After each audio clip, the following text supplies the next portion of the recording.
Too late now.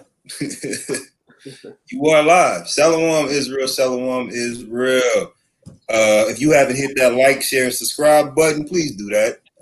We had y'all waiting for a couple minutes, but we're glad you took the time to sit with us and enjoy what we're about to bring out with y'all. As you can see, this ain't your regular Thursday Night Thunder. We got a couple guests on today, so we're gonna have a good time. Shalom, Adon Akarab. Shalom, Yahweh Bashim Yashab Brakatham. Yahweh Bashim Yashab Brakatham. Shalom, brother Yahweh. Shalom. Shalom, Iron. Shalom. Let's have a good show. Let's see if we can get these people edified today. Israel, you're gonna need your paper, your pen. You're gonna need your Apocrypha. You need your King James Bible if you got one, or your regular Bible. You may need a concordance for both the Apocrypha and the King James Bible. But other than that, you know what it is. Make sure you're prepared to take notes. Make sure you're ready to digest this information that we're about to give to y'all tonight. We got a pretty good show tonight, and we hope you guys enjoy it and are edified. Also, again, like I said, hit that like, share, and subscribe button. Let's get the message out to Israel that we are live right now at this time. Shalom to everybody. It was been a few of y'all that got on earlier and spoke to us, so we didn't want to forget y'all. Shalom, Simchaya. Shalom, destruction to America. Shalom, soldier Tazada. Shalom, Phoenix Storm. Shalom, the only one. Shalom, Alfonso. Get yourself in position where you can be on the show. Shalom, Soldier Marcus. Shalom. Josh Allen. Shalom.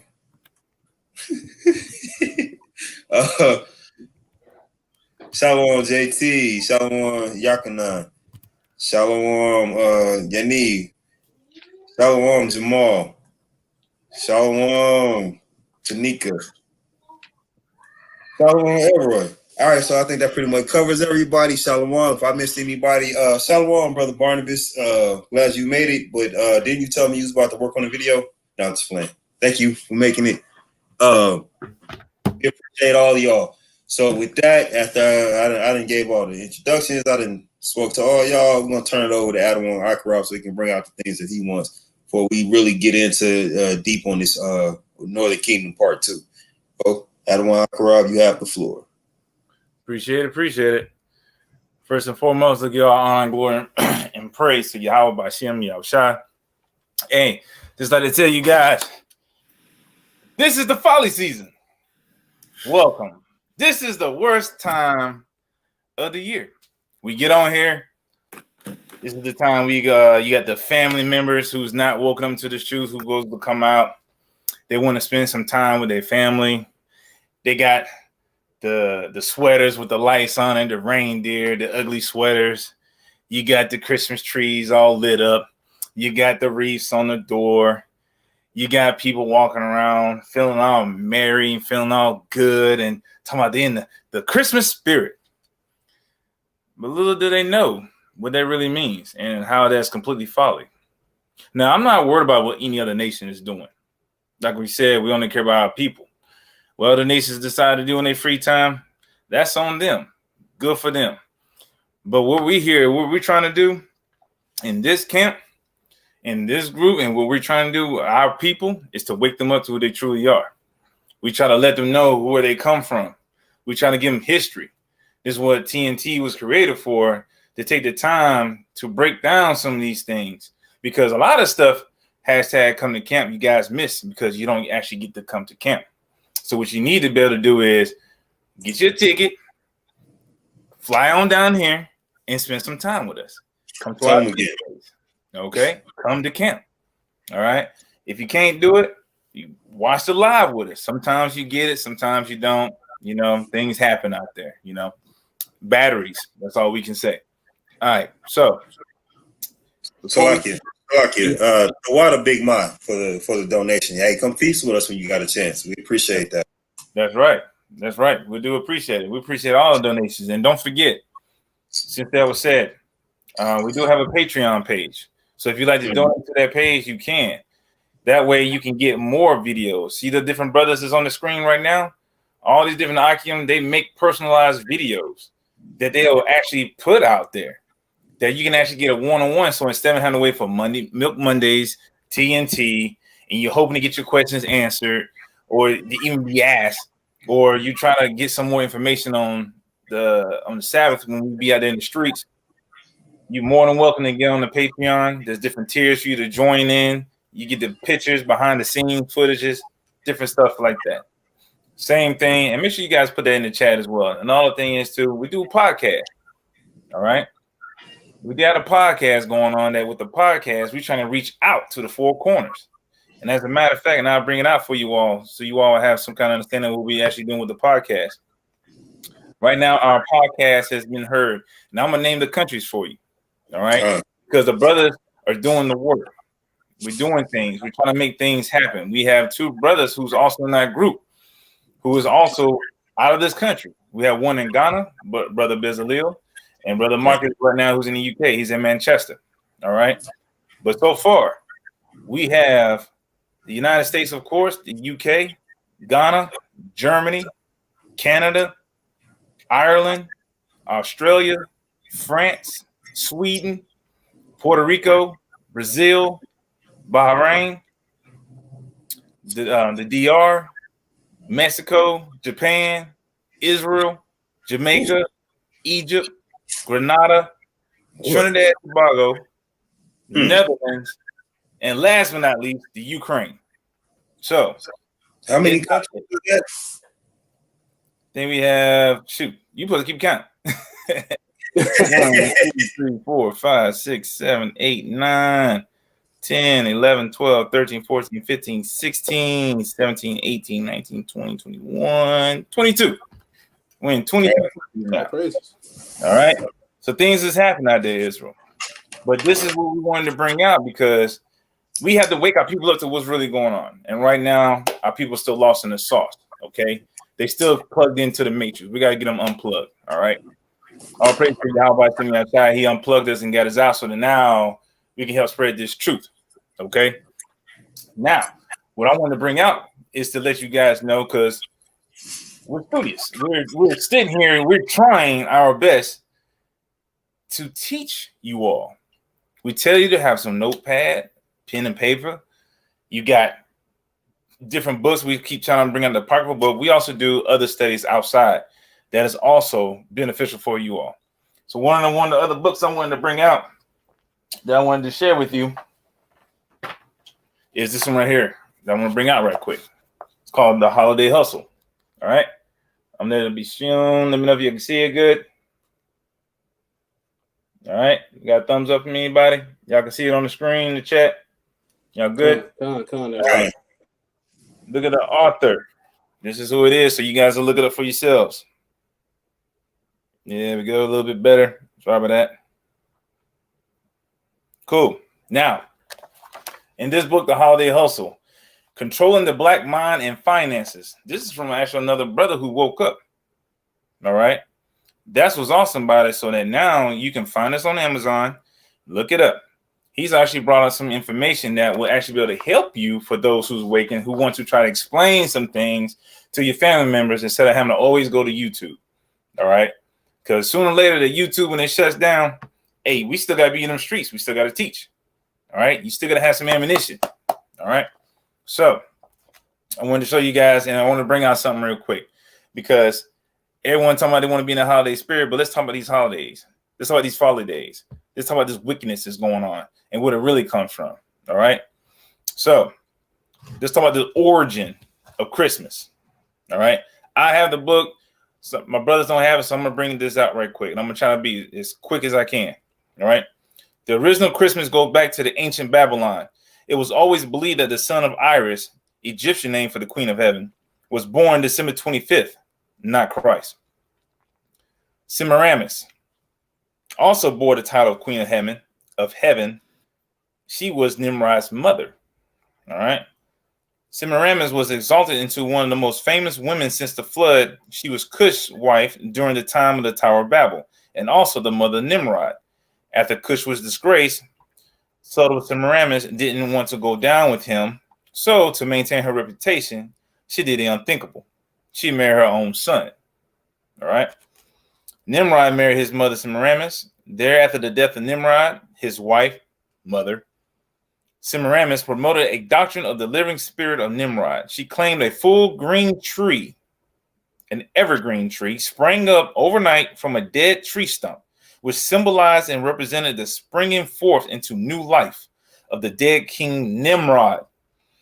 On each anniversary of his birth, she claimed Nimrod would visit the evergreen tree and leave gifts upon it, which so happens to be December 25th. All right. Now, I'm going to bring this other page out right here. It says I'm on page. Oh, that's right. It doesn't tell me. So I'm on chapter 3 for those who want to actually have the book or they want to look it up. Because under this is the origin of Christmas. And so it says on December 25th was a festival celebrating in honor of the birth of the son of the Babylonian queen of heaven. The sun god Nimrod, this very same Babylonian festival and tradition was adopted by the Roman Catholic Church, which gave it the name Christ, reference to two Babylons by Alexander Hyssop. Thus, from Babylon emerged the entire complex of human religion as we know it. The various gods of Rome, Greece, India, Egypt, and other nations can be identified with corresponding gods from Babel. All right. Reference Babylon Mystery Religion by Ralph Woodrow. All right. So I'm going to move on just to give you guys some more information. The name Christmas. All right. The name Christmas comes from the Mass of Christ, or Jesus, for those who don't know. A mass of onlookers as well as Roman persecutors gathered to witness Christ being crucified, Christ's Mass.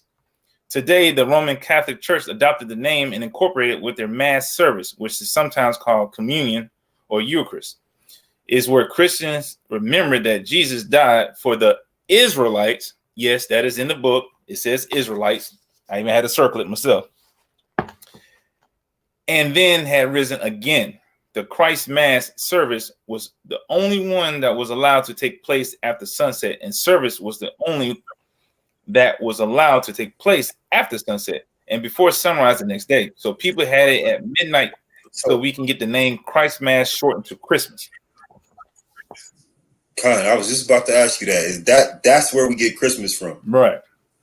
I'm just reading from what the book says. So some people might have some other information out there that says otherwise. I'm just going by what the book says because it's just more information. All right. Con. They even have in here the different things. Want to talk about the mistletoe. Okay. Think about this. The tradition of the mistletoe at Christmas. The mistletoe is a plant that grows in a range of trees, including the willow, apple, and oak trees. The tradition of hanging it on the house goes back to the times of the ancient Druids. It is supposed to possess mystical powers which brings good luck to the household and wards off evil spirits. No, I thought the mistletoe gave you the ability to kiss any woman that was standing up under it. That's what I wanted. Right. It was also used as a sign of love and friendship in the Norse mythology, and that where the custom of kissing under the mistletoe comes from.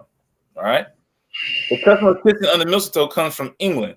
The original custom was that a berry was picked from the sprig of a mistletoe before the person could be kissed, and when all the berries had gone, there could be no more kissing. I didn't even know that. This is more to it. But what does that really got to do with Christ being born? Nothing. You see what I'm saying? It's just all folly. And this was pretty good about this book because it gives you a breakdown on Santa Claus, Saint Nicholas.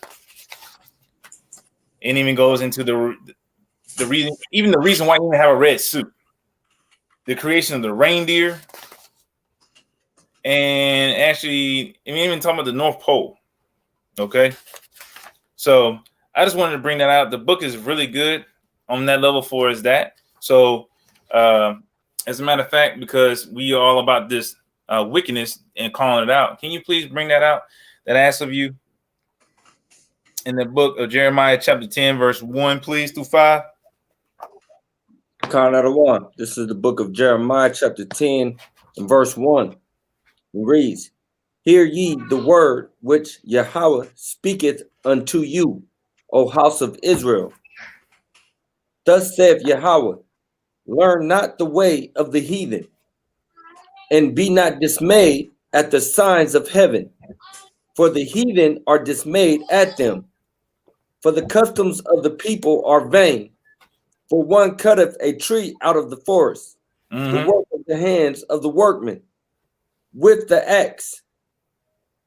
They deck it with silver and with gold. They fasten it with nails and with hammers, that it move not. They are upright as the palm tree, but speak not. They must needs be born, because they cannot go. Be not afraid of them, for they cannot do evil, neither also is it in them to do good. Right. So that's where you get the Christmas tree. But this way it tells you in the Bible, we don't celebrate that. We don't deal with that. Okay? We don't need to have anything to do with this, because this is just another wicked custom, right? Because this is what they wanted to do. So this way it says, come out of her, my people. And this is what you need to be coming out of her with. Come out of all this idolatry. Because all you're doing is we're following suit of our oppressors. We're following everything that they have done. We follow it. Everybody keep thinking the grass was green on the other side, but then you realize it's all weeds over there. You see, and this is what got us in the situation that we're in right now. That's why we're on these curses, hence why we over here and why we still in captivity. Now, check this out. What I want to bring out also what was in here in chapter 4, the holiday hustle. How does this benefit the Black community? What's the whole purpose of people going out doing all this extra shopping, spending all your money, going broke, buying presents for everybody who's going to turn around and break it in a couple of days, or it doesn't really work because it just came out. So you got the first release or something. Then you're going to have to get a bunch of files to get it to work again. You know what I'm saying? All these brothers running around here getting that PS5 for Christmas. Y'all ain't be able to do nothing with it. I'm listening to some of the guys at work. This guy told me, he said, man, I'm working all this overtime. I like my freedom. I don't know about you guys. But he's working all this overtime, staying late, working weekends to go buy his family. And he talking about all kind of guns. Then he's buying them all kind of video games, all kind of stuff. And I'm like, why? But then I had to realize, like, who am I talking to? Like, oh, that's what you do. So go ahead and do your thing. So, but this is why I think this book is pretty good for everybody to go ahead and check it out, because it's going to break down like what really happened. It says right here in chapter 4, many, if not most, Blacks here in America spend habits which have been studied, documented, and evaluated through what white America calls the shopping census. This is a census solely geared towards each nationality or ethnicity. But today, we're going to focus strictly on the African-American spending cycle in particular. So this is actually going to bring this on out. It's talking about what is up with this. Okay? There's a reason behind everything, Israel. You just got to really pay attention to this. Like, why are we doing these things? It says in here, it's talking about how we are constantly spending money on their stuff. Just like they want to drop this new stimulus package, right? $600. And what are you going to do with your $600? You're going to buy that PS5 and one controller. That's what you're probably going to do. No games. Doesn't make any sense. As soon as they give it to you, you're going to go right out and spend it and go give it right back. Now, how's that supposed to help the economy? So, I want to also bring up, it says,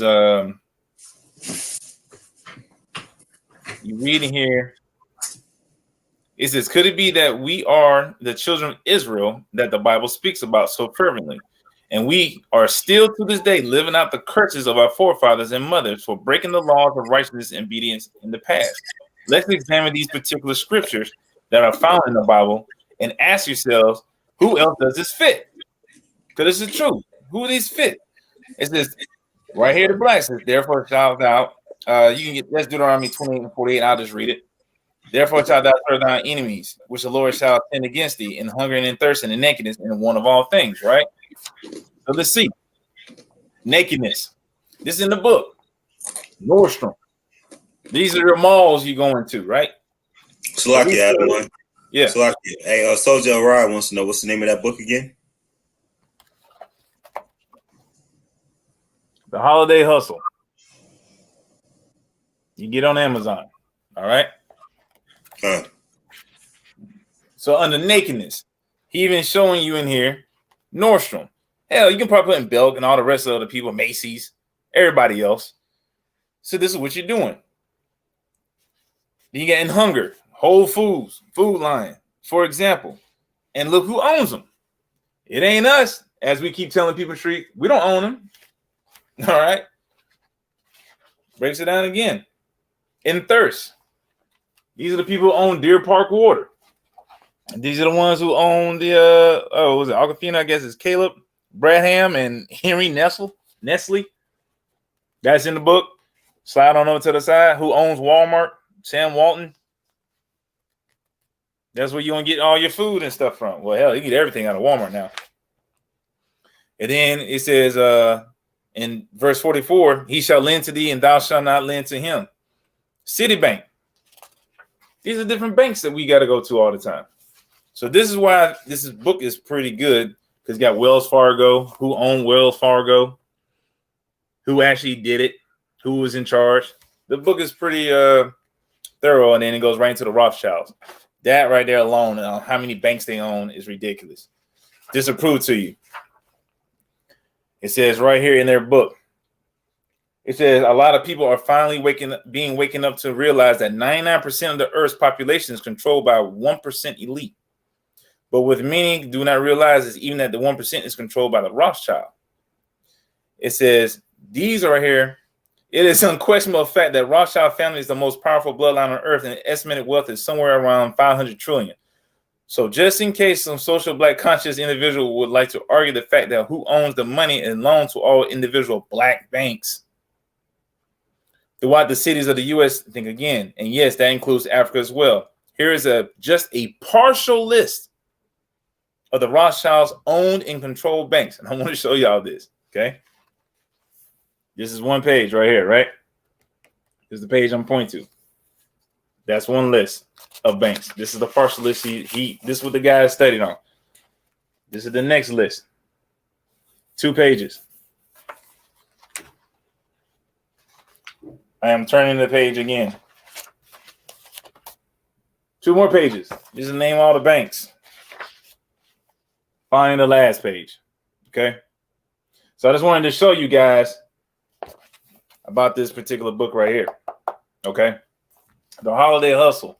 So don't get hustled. Don't get swindled. So when you wake up, you get this, read this, and you share it with your family and let them read it for themselves. And there's have all the different types of holidays in here as well, besides this Christmas. And I actually tell you, it breaks down Halloween, Thanksgiving, Valentine's Day, the 4th of July, Mother's Day, Father's Day, Easter, and Kwanzaa. Okay? It's pretty good. It's not a bad deal.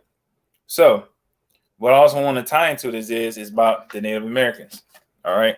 Because what we're talking about right now is about the Northern Kingdom. The Northern Kingdom is how they played a role and how they're playing a part in all of this. Okay? This is why we are here right now. This is for the part 2 of this. Check this out. You have in here in the same book with them talking about under Thanksgiving, but it's talking about everybody else who was in it.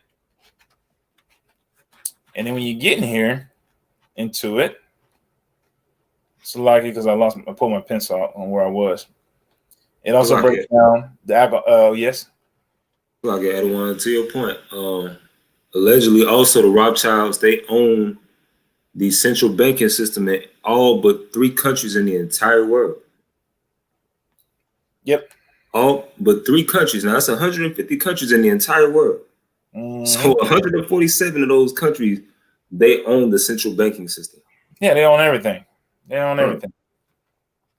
So what you guys are going to get into is how the Native Americans, because they're talking about the Trail of Tears in here, and the Sioux Indians, the Pequot, they talk about everyone and how alcohol has actually messed up the Native Americans.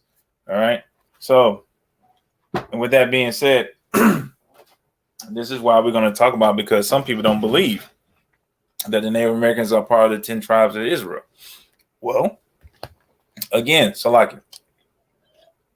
Salakia, out of one. Yep. Real quick, just to before we go on to that next point, but just to I got a precept for also about this wicked holiday that you know, a lot of people are celebrating right now. This is the wisdom of Solomon, chapter 14 and verse 12. It says, "For the devising of idols was the beginning of spiritual fornication, and the invention of them, the corruption of life."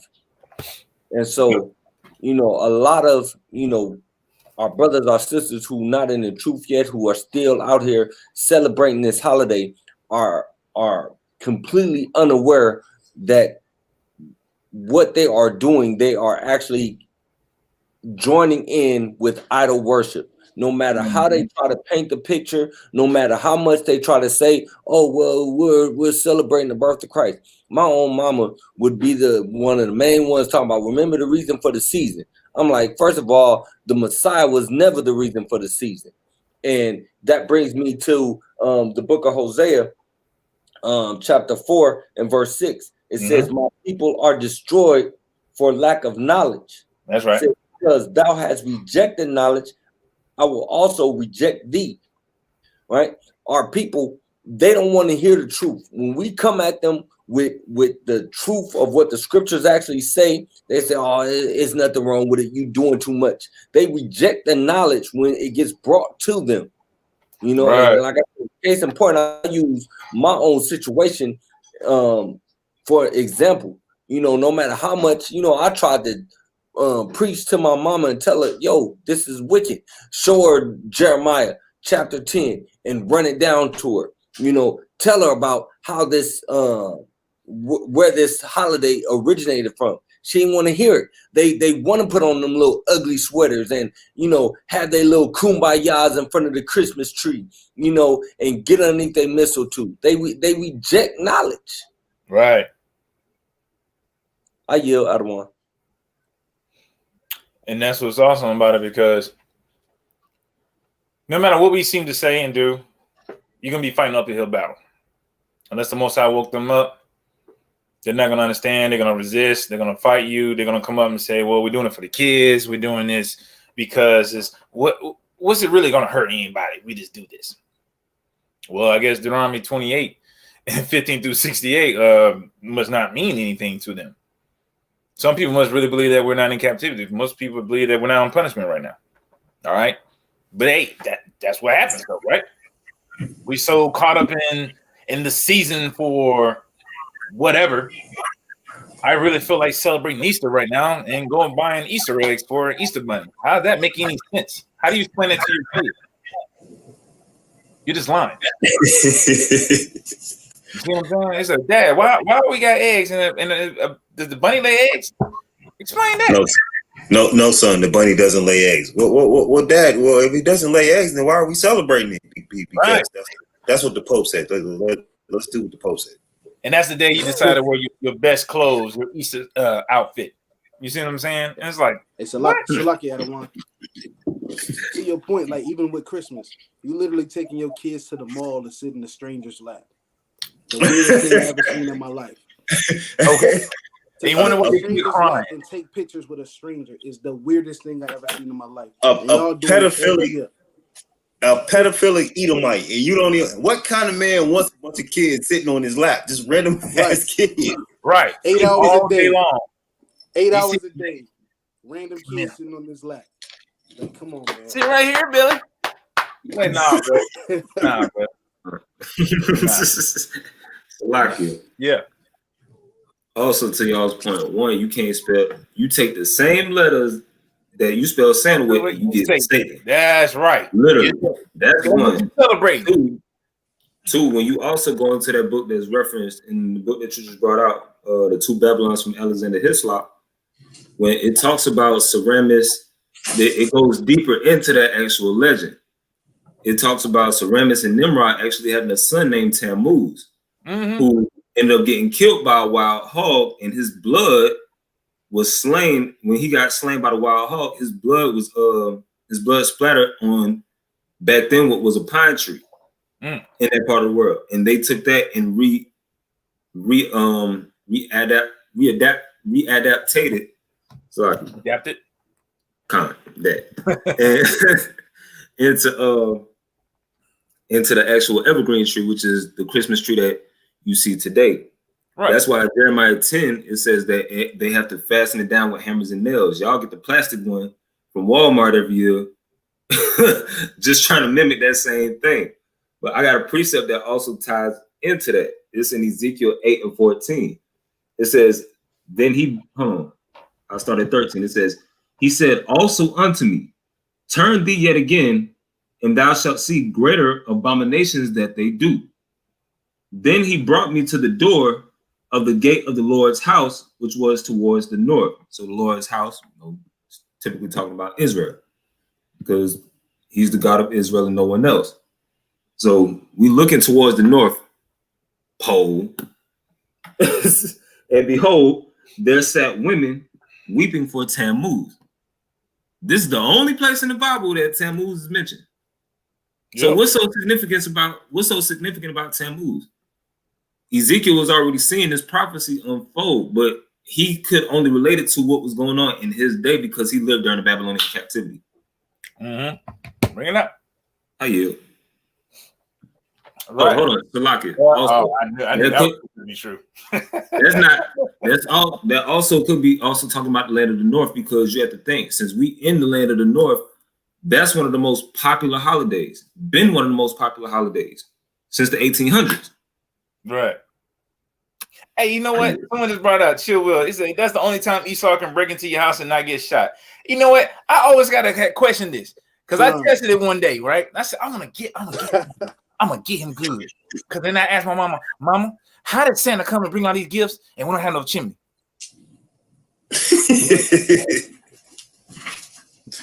Explain that. Did he come knocking on the door? But the alarm is on. Second of all, how come you never go to the hood? God. This easy, like, picking and choosing where he want to go. You know what I'm saying? He's like, Hey, so lucky other one, we ain't have no chimney and burglar bars. Like, how you getting in? Thank you. Right. You see what I'm saying? You gotta be like, stop lying to your kids. And someone said up in here earlier, I can't even see it in the chat. They said in earlier, why is it that you can turn? I think it was Janiva said it. You turn on, you lie to your kids on everything. But then you turn on your kids lie to you one time, they be like, "Oh, you wicked as hell." Nah, the brakes off you. Come on, man. You had a lie from the very beginning. Tooth fairy. Right. Man, I'm like, look, if I knock this big tooth out, I gotta get at least $10. If it ain't coming back, bro, this gotta be something good in this. No, we lying. Quit lying. Then we have to lie to our kids, and you don't get offended when they lie back to you. Then you know what they're really lying about. You see what I'm saying? How is it that everybody looking forward to the one white dude to come in your house? that one time of the year, right? He gonna come and kick in your door. I got something to give you for free, and no one thought it was suspicious. But but let a truck just having to stop. And some packages fall out the back. Whoa, that's the end of the world on that right there. You see what I'm saying? Cut it out, bro. Cut it out. All these is so many lies on top of lies, and we keep following our oppressors. Once you can separate yourself from that, you open up a whole nother world, man. If you can be completely separate, if you really think about it, how would they function? You spend more money on them than anyone else. You give your money to everybody else except your own people. And then you complain to your own people because you're like, man, y'all prices is high. I'm the only one around. Walmart in. Look at that little cheapo plastic. That's all made in China. Every damn thing is made in China now. But anyway, we digress. But the whole point of it is, quit playing. Wake up, Israel, to what's really going on, because what they're doing out here is number foolishness. All right, that's why we're trying to bring this information out to you. We got books on top of books on top of books. That's why we're talking about this Northern Kingdom thing, because people still to this day want to keep complaining about who the Northern Kingdom is, where they at. They want to yell about the 12 tribes part. Oh, is this? What if it right here on the cusp? What if this person he kind of like-skinned it, but he ain't. He got that long good hair. That's what makes him. He got native in their blood. It's like, come on, man. We keep making up all these different false idolatries and the wrong stuff. First of all, you need to link up with someone who actually makes some sense and talk to him. You see what I'm saying? Open up a book and read. Damn, Israel, open up a book and read. Get your kids to read. You see what I'm saying? We want to learn everybody else's information out there. We want to complain about our Bible, but you will learn everybody else's garbage. You read a comic book first before you read a Bible. You'll sit there and you'll read your math book, literature book was about everybody else but our own literature. You read an English book. You're learning everybody else's doctrine. But when we sit here, we got a books to tell you, and it's other books to prove it, who you are, your nationality, where you come from. No. White man wrote that book. Damn, he wrote everything else. You see what I'm saying? Like, what's the difference? You're gonna complain about nothing. So this is what we hear on TNT. We're gonna bring this stuff out. These guys have put a lot of information together to bring it out. I just want to bring out the different book portions to show everybody. All right, especially about these 12, the totality of the 12 tribes, but specifically about the 10 tribes. Those who came across, those who was on this side of the hemisphere. People, we're spread to the four corners. We're not arguing that fact that they're over here in Timbuktu. Yeah, they're somewhere else. Israel is everywhere. Hell, you can't even tell who it ain't even look like anymore. God. We just saw it today in the video that girl in there, blonde hair, blue eyes. Dad is Jake all the way through and through. Mom is white as Snow White. Right. You see what I'm saying? But at the same time, everybody want to argue and say, "Oh, they got to look like me." So that's why I want to bring out some of these books right here. And this is what the rest of my brother's going to do. This book right here for you. This is a good read as well. All right, this is the 10 Tribes by Timothy R. Jenkins. I'm not even done reading myself. But once I start picking this book up and start reading it, it's fire. So far, it's pretty good information out there. All right. And this is what the brother's going to be bringing out. Not this particular book, but they got their own information. I just want to show you from a different perspective, since you guys don't like to read the Bible because you don't like to read anyway. But let me bring this out. Y'all got some time? I just want to bring out 2 books. I'm trying to knock out like these 10 minutes. Bring it out. We got time. Let's go up. Let's go out of one. In my camp voice, bring it out. I'm on page 1. Let's listen to this. Page 1. All right. Titled The 10 Tribes. The following is taken from the Apocrypha of 2nd Esdras. All right. We know what that is. Chapter 12, 40 through 15. To show when the 10 tribes left the eastern country to come to a land not inhabited by man. These are the 10 tribes which were carried away prisoners out of their own land in the time of Uzziah the king, whom Salmanaser, king of Syria, led away captive, and he carried them over the waters. And so came they into another land. But they took counsel among themselves that it would leave the multitude of the heathen and go forth into a further country where never mankind dwelt. For through that country there was a great way to go, namely 1.5 years.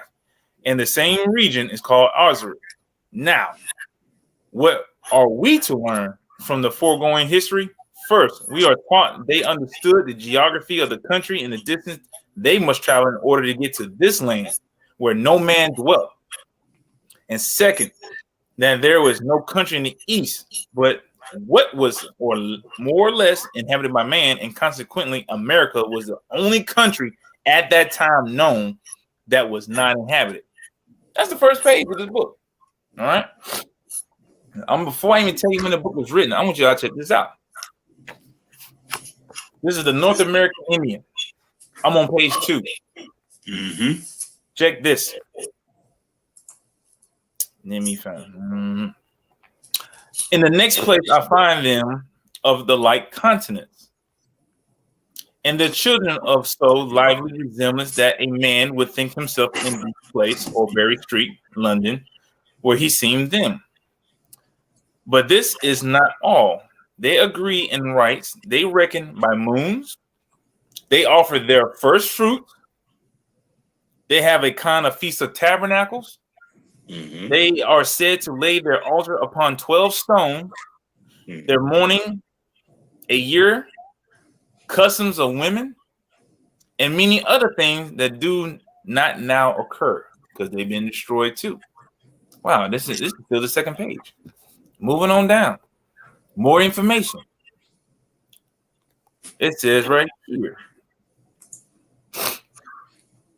Let me find a better spot to start from. They're talking about a coin that they found. Okay. The coin is about the size of an American $50. Not so great in circumference, but thicker.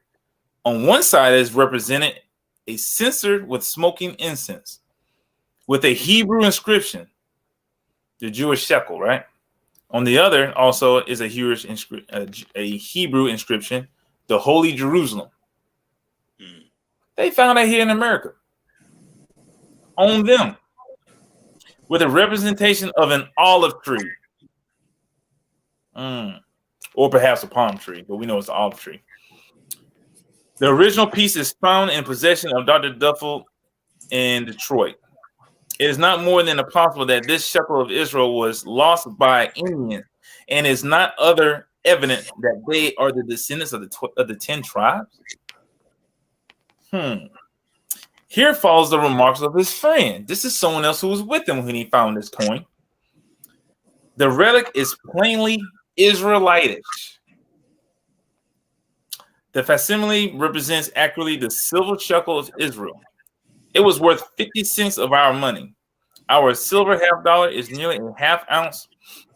The shekel of Israel was known in Persia. It is mentioned in Zephon's and then Anubis. The relic having been discovered in Michigan, is where they found it, 20 miles west of Detroit, 2 feet on the ground. It must have been left there before the discovery of America by Columbus. Way before him. Who could have left it there but one of the 10 tribes? We just saying. This is in the book.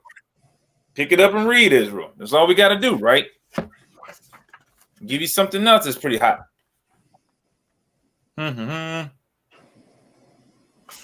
He even mentions another book, and I'm going to show it to you in a second, but I'm not going to go over it. And the last but not least, check this out. And I just read this like a couple days ago as I found. I'm on page 5.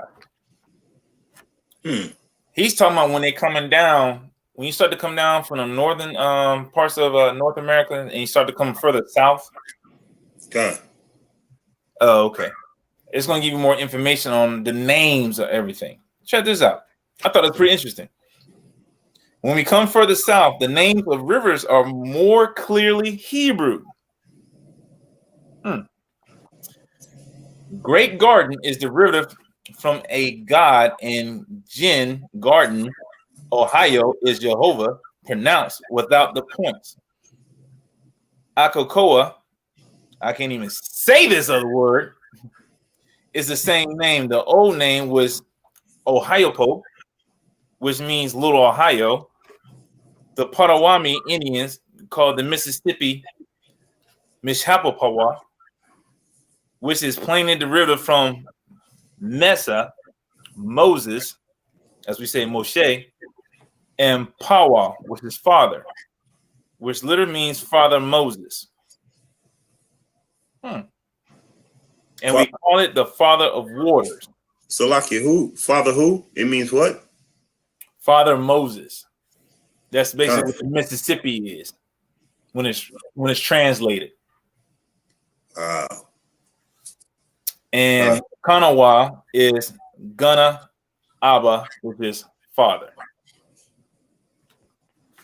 This is in the book. This is what we just want to show you.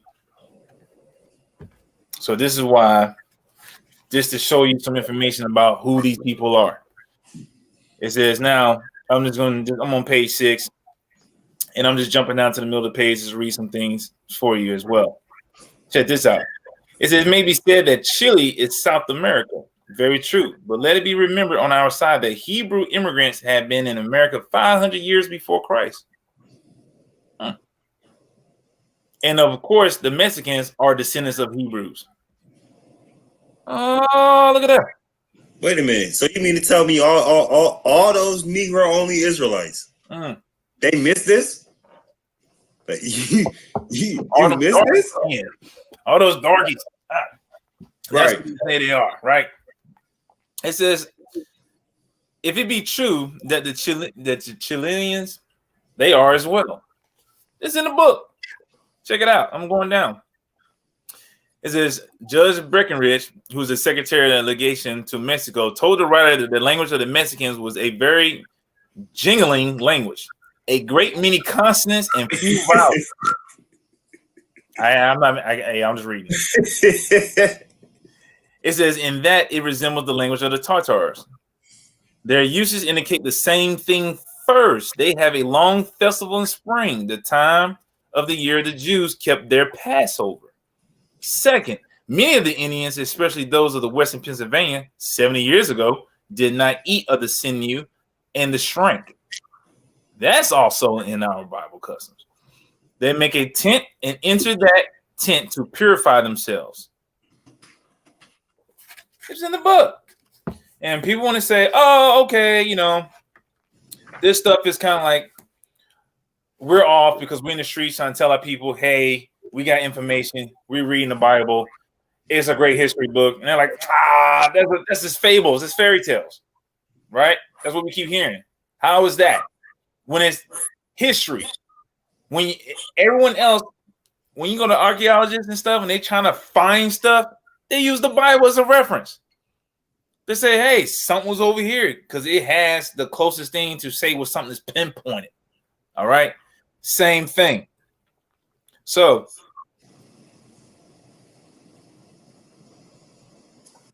let's close it out with this one. I wanted you to hear something, Israel. Not many times and often do we hear someone speak highly of you, right? We know we're a destroyed people. We're on punishment.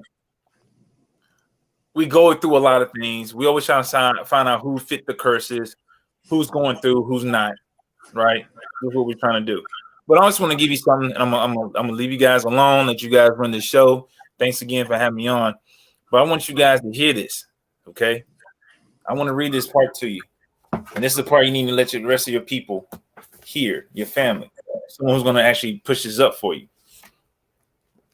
It says, however despised the Hebrews were among the Greeks and the Romans and others of their neighbors during the existence of their civil government and by all the nations of the earth, ever since, there can be no doubt now that they have been and still are the most remarkable people that have existed since the first century after the flood.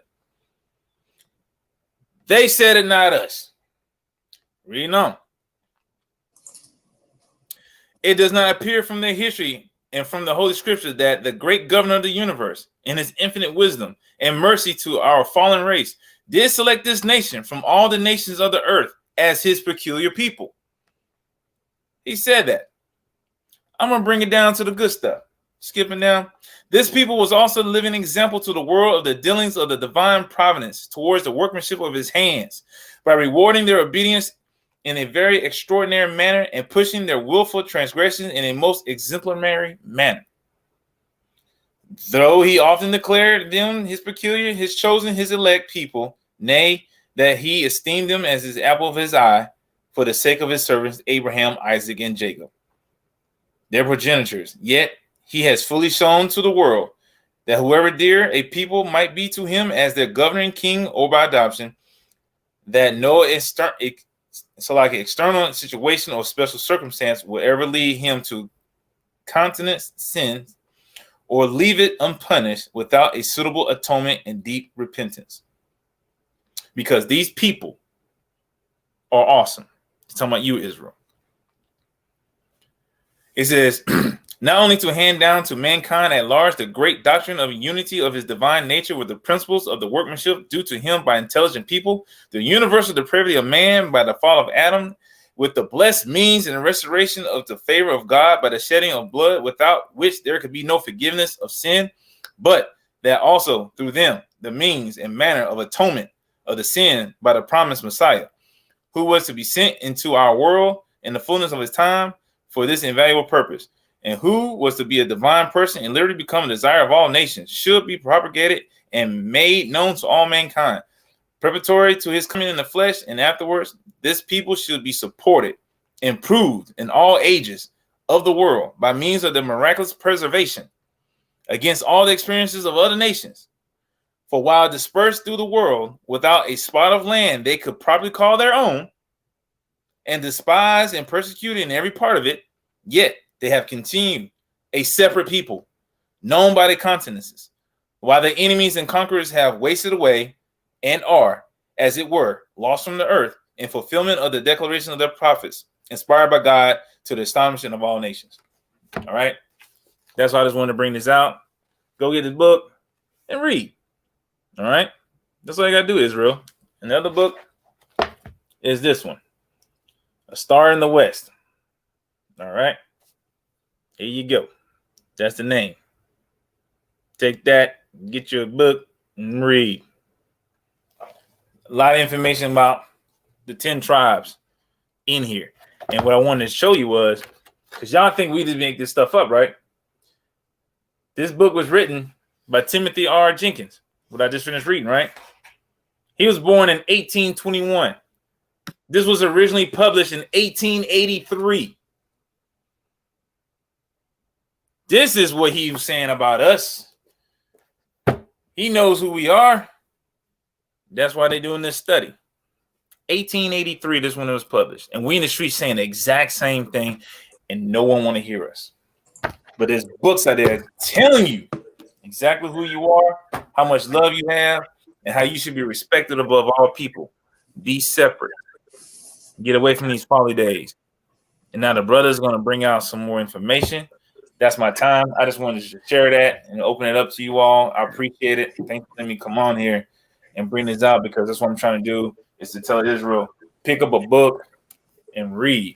You will be surprised in what you find out about your nationality, your heritage, all right? Because everybody was so worried about a white man wrote the Bible. Or a white man wrote a lot of these books. And guess what? And they talk about Israel, talking about the 10 tribes, who's on the 4 corners and how awesome they are. All right. And with that, I yield. So hit that thumbs up, hit that like button, everybody. Like, subscribe, share. You know what I'm saying? You guys handle y'all business. Hey, you staying on or you hopping off, Adam one? I'm gonna jump back and forth. Okay, whatever y'all bring out, if I can find in that book, I'll co-sign it with what I find in that book for you. Hey, whatever you sipping on must be real good. You seem like you in a really good mood. Appreciate it.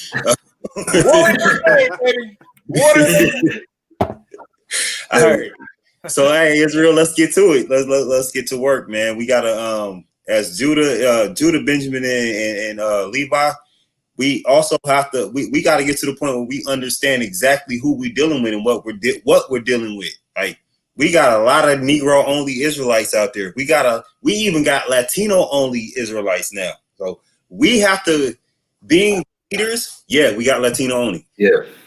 Being the leaders, Judah, you have to understand your people. You got to get to the point where you know how to break it down for your people and understand that they're not going to accept it completely. Yo, Ephraim is going to try you. He's not finna play with you. He's finna try you. Like, Ephraim feels like he should be a leader in his own regard, and rightfully so.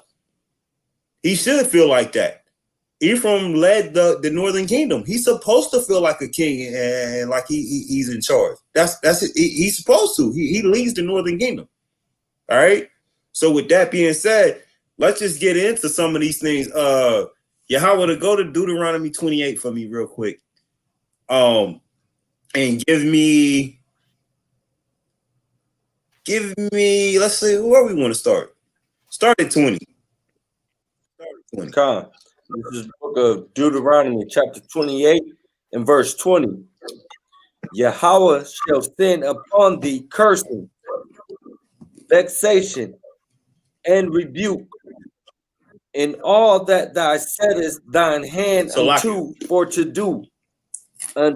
Yahweh gonna send you vexation in person, all right? In everything that you try to do. Now, understand this. The Northern Kingdom has tried just as hard as the Southern Kingdom to get out of from under this thumb of oppression.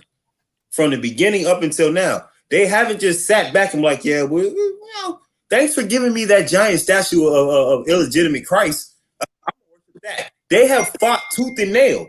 It took a lot for them to get those people to get the Northern Kingdom to be submissive to the point that they are now. Like, you had to put in some work. They weren't friendly brothers like most of the Southern Kingdom was. Like, you got a lot of people in the Southern Kingdom that was like, hey, well, it's better to go along and get along. The Northern Kingdom's like, yo, I don't want to get along, go along, or none of that. I want to do what I want to do. So it took a while to break them down to the point where they are. So all that bashing of the Northern Kingdom, they're Edomites and they love following Edom. Of course they do.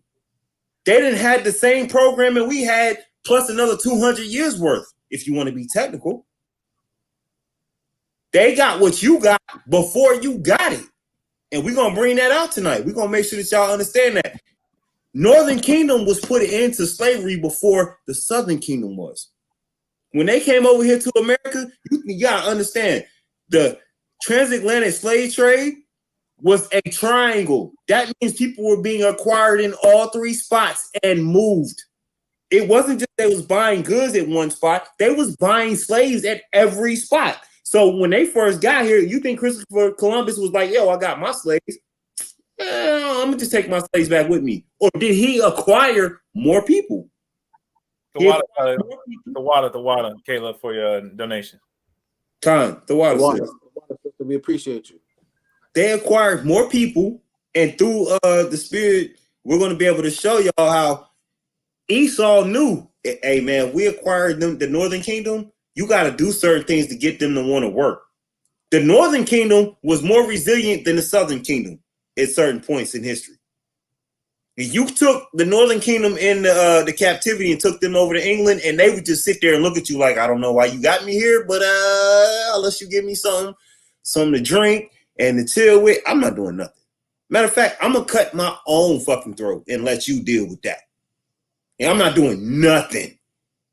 Right? That's how the Northern Kingdom was rocking. So we got to understand that as a group, as the leaders of Israel, we got to get to the point where we understand, like, these people are strong in their own regard. That's why we got so much resistance among them when we talk to them. Like, you think Ephraim just looks at Judah and goes, hey, yeah, well, it is what it is. Like, you know, y'all might be the kings, but I think we just gonna take your shit. No, Ephraim is looking at you going, what have y'all ever done for us? Y'all supposed to be the leaders. When you ever tried to get me out of my captivity? That's how the rest of Israel is looking at Judah in America. When you ever did something for me? Y'all never did nothing for me? Okay, fuck it. I'm doing my own thing. They're not going to sit here and look at you and go, oh, yeah, we got to wait on them brothers to make a move before we can do anything. No, they making their own moves, which is why the Northern Kingdom left first.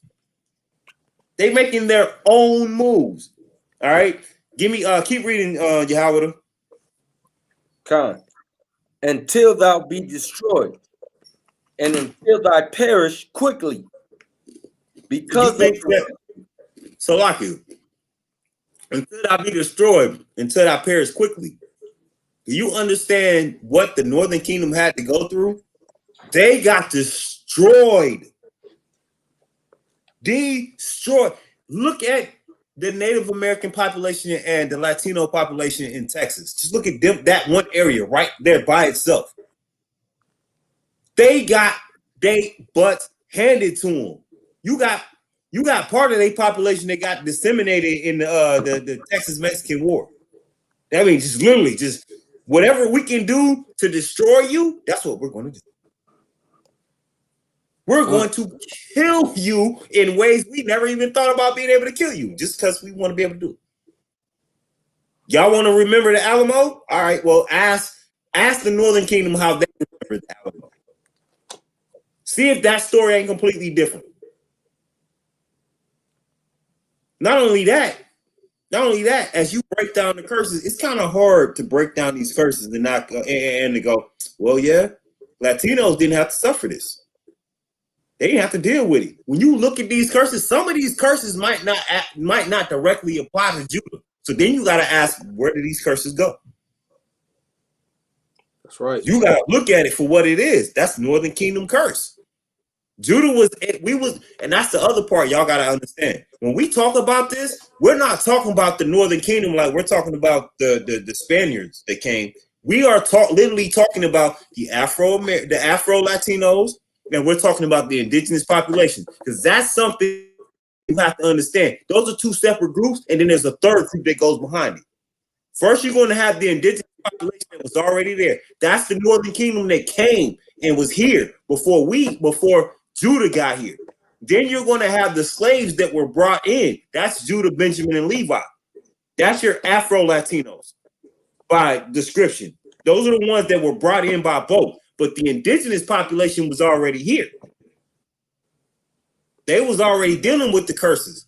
They was already dealing with when they saw Columbus. They had a premonition like, this is not going to be good. This is going to be fucked up. Don't let Esau tell you all them stories. Yeah, they just went out their way to make us feel comfortable. No, when you really get into the history, they was like, yo, Red Man, kill him. We know where this goes. Red Melon, get him out of here. They're going to tell you the stories of Pocahontas. They're going to tell you all those different things that show you, yo, the Indians, the Native Americans was trying to help us. But we know Pocahontas was kidnapped, taken, and she was brought, and she was forced into marriage. So she was forced into helping. And I'm not sure, Iron, do you have that? Do you have that? No, I got firsthand experience. I don't want Salakia. I've been to Jamestown, where the area where Pocahontas and those Native Americans are from. And if you go to the settlement, you will see the sign that tells you that Pocahontas was actually kidnapped by the English settlers. It don't tell you that, it don't give you the Disney background where she saw John Smith and they fell in love. Like, it tells you that literally they took that sister and forced her on a ship and shipped her overseas. So we got to start knowing that this is what I want to say in general. You can never really take the word of your oppressor anyway to begin with. So whatever they feeding you, you got to automatically just think it's nonsense anyway. They've been lying to you since the beginning of the time. So just because they show you something, that don't make it true. So whether it's a movie or whatever it is, stop taking the word of your oppressor as the truth, man.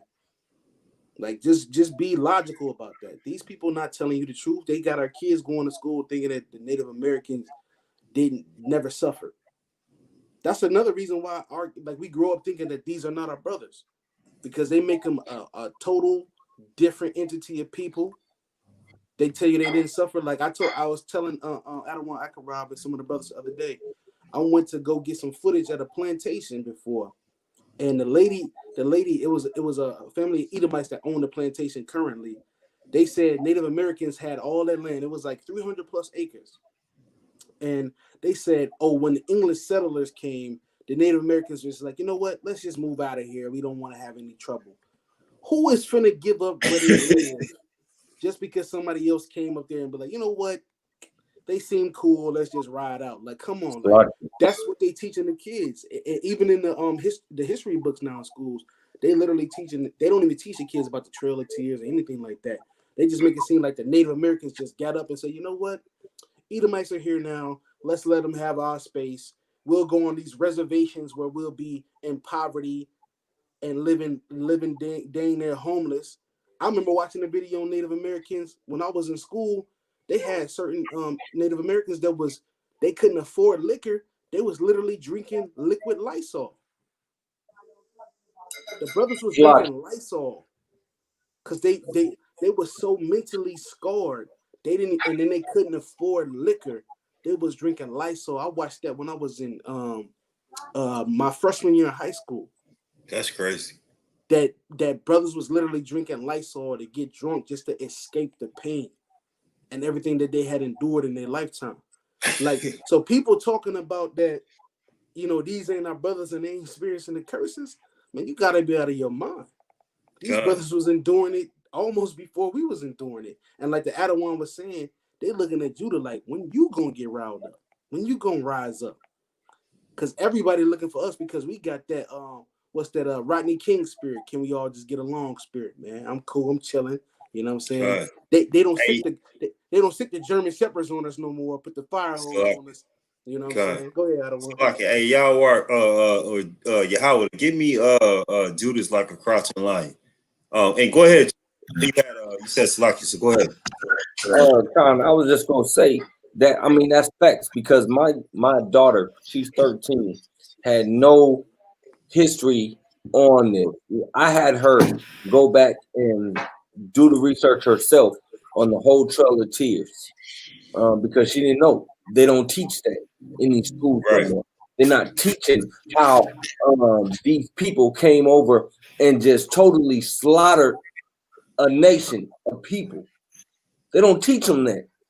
They want to teach again. Everything was all kumbaya. And Thanksgiving, they came and they was teaching them how to survive, and they had a huge feast together and all that other foolishness. They're not teaching the truth no more. So that's why it's upon us to teach our children the real deal. Like Malcolm X said, and you know, I don't rock with them on a lot of stuff they say. But one thing that Malcolm said is like, why would you let the enemy teach your child? Right. Because they're not going to teach them the truth. They go teach them what they want them to know.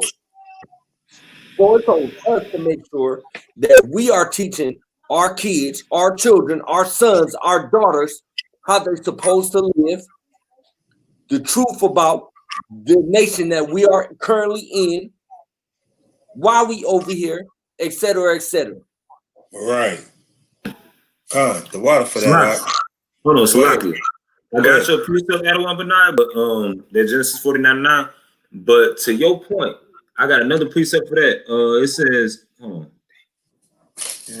It's in Ecclesiasticus too. It says, "He that teacheth his children grieveth the enemy." This is the book of Sirach or Ecclesiasticus in the Apocrypha, chapter 30 and verse 3. Hold on. Let Yahweh get it. Let him get it. Con. So he can break it down and he can read. Which one? Sirach 30 and 3. Con. Hey, Salakia, anybody in the chat right now that wants to post that wants to keep up with the scriptures and wants to post them for us, we greatly appreciate that. If you could post them in the chat after we say thank you, Soldier Chazada. We appreciate that. Thank you. All right, go ahead, Yahweh. Con, this is the book of Sirach, chapter 30 and verse 3. He that teacheth his son grieveth the enemy, and before his friends he shall rejoice of him. That's why that's a commandment in Deuteronomy 6 and 7. Because if we teach our children, can't nobody come in and brainwash them and lie to them so that we end up forgetting our heritage after a couple generations, like what's happened to us in these recent years. That's happened to us constantly over and over and over. If y'all watched the live Saturday, Adawan Ikarot was bringing out how they were taking our kids to give them a Christian education.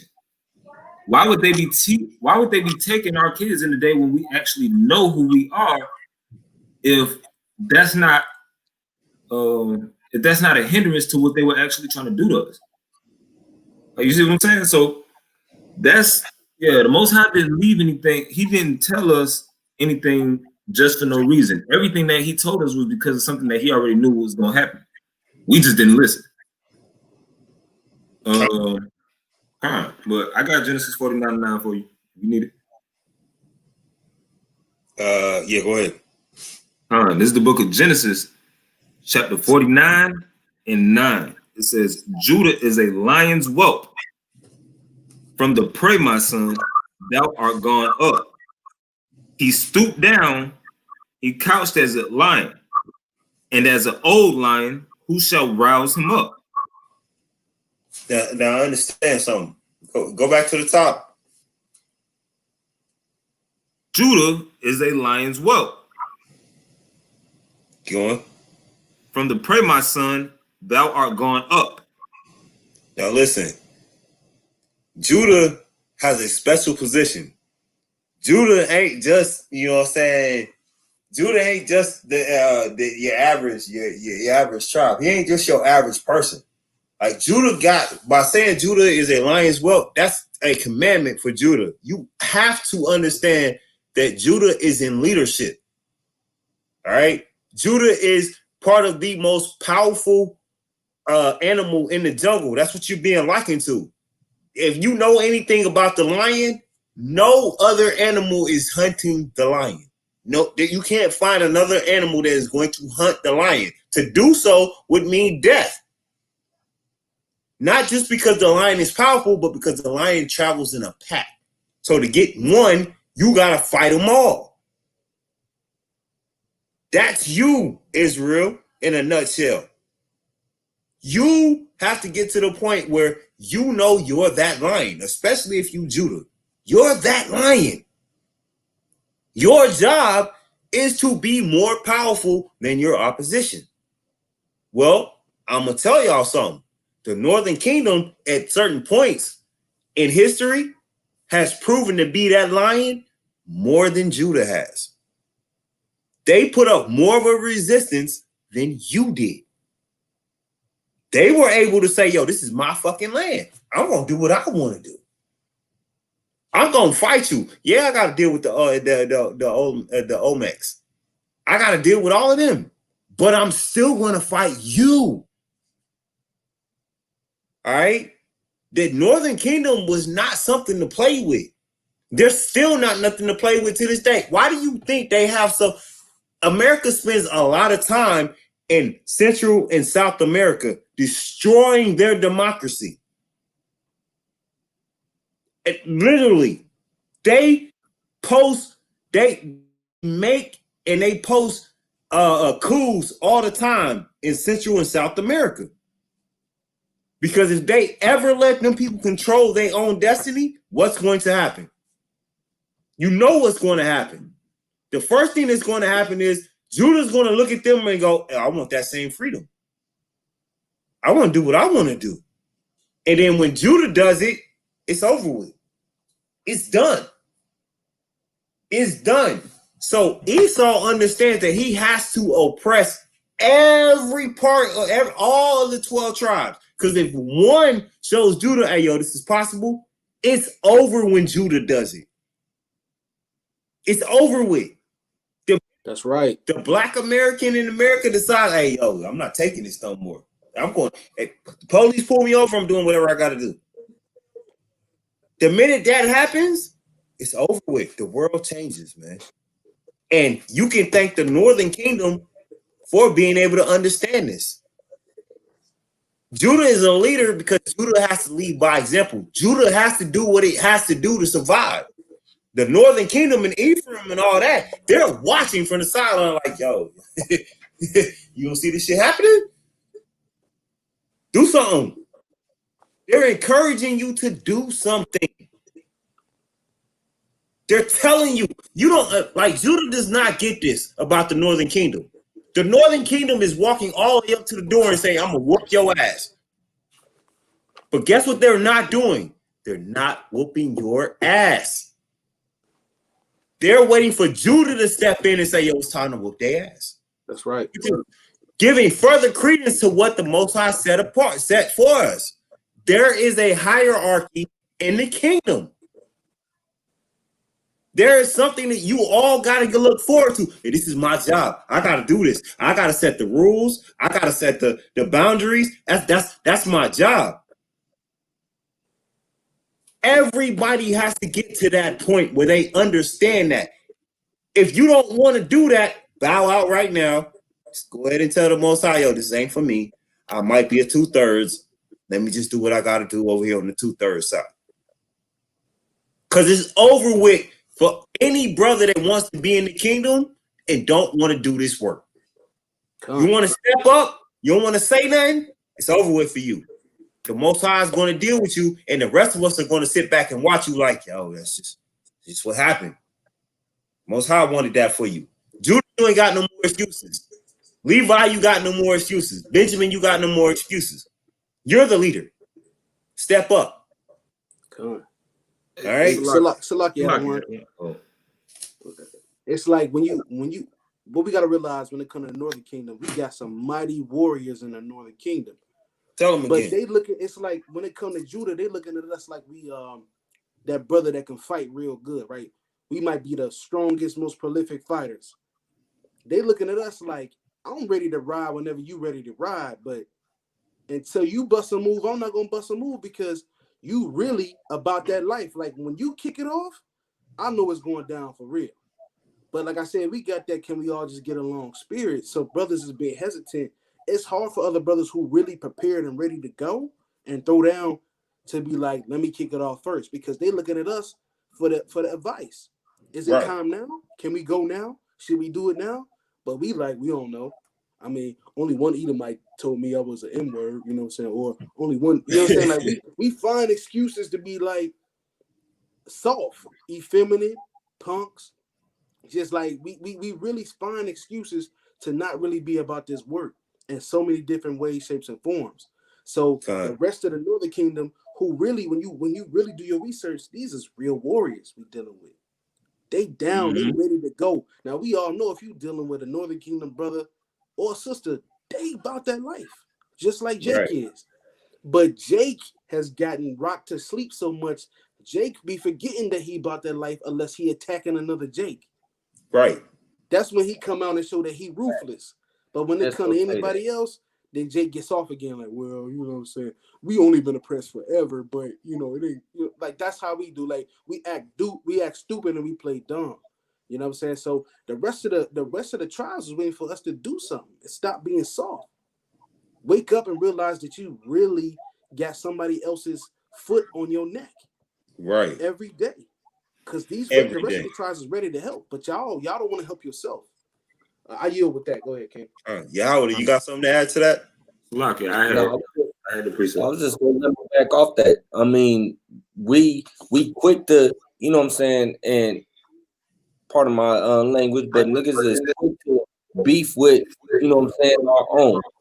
Quick to do it. But when it comes to anybody else, or I just say when it comes to Esau, we give them passes. We was talking about this the other day on the phone. Whereas, you know what I'm saying, I can't even walk into another neighborhood that might be beefing with my neighborhood.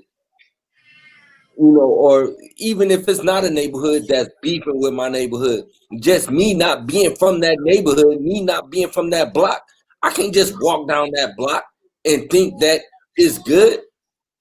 I gotta look over my shoulder. I'm peeping who out, who watching, who looking. You know, we quick to hit up one of our own, but Esau get a pass all the time. Even prime story come to mind. That what's that cat that killed the young dude with the Skittles. I can't think of his name right now. George Zimmerman. Yeah, George Right, Zimmerman. George Zimmerman. Now this boy done killed this young dude.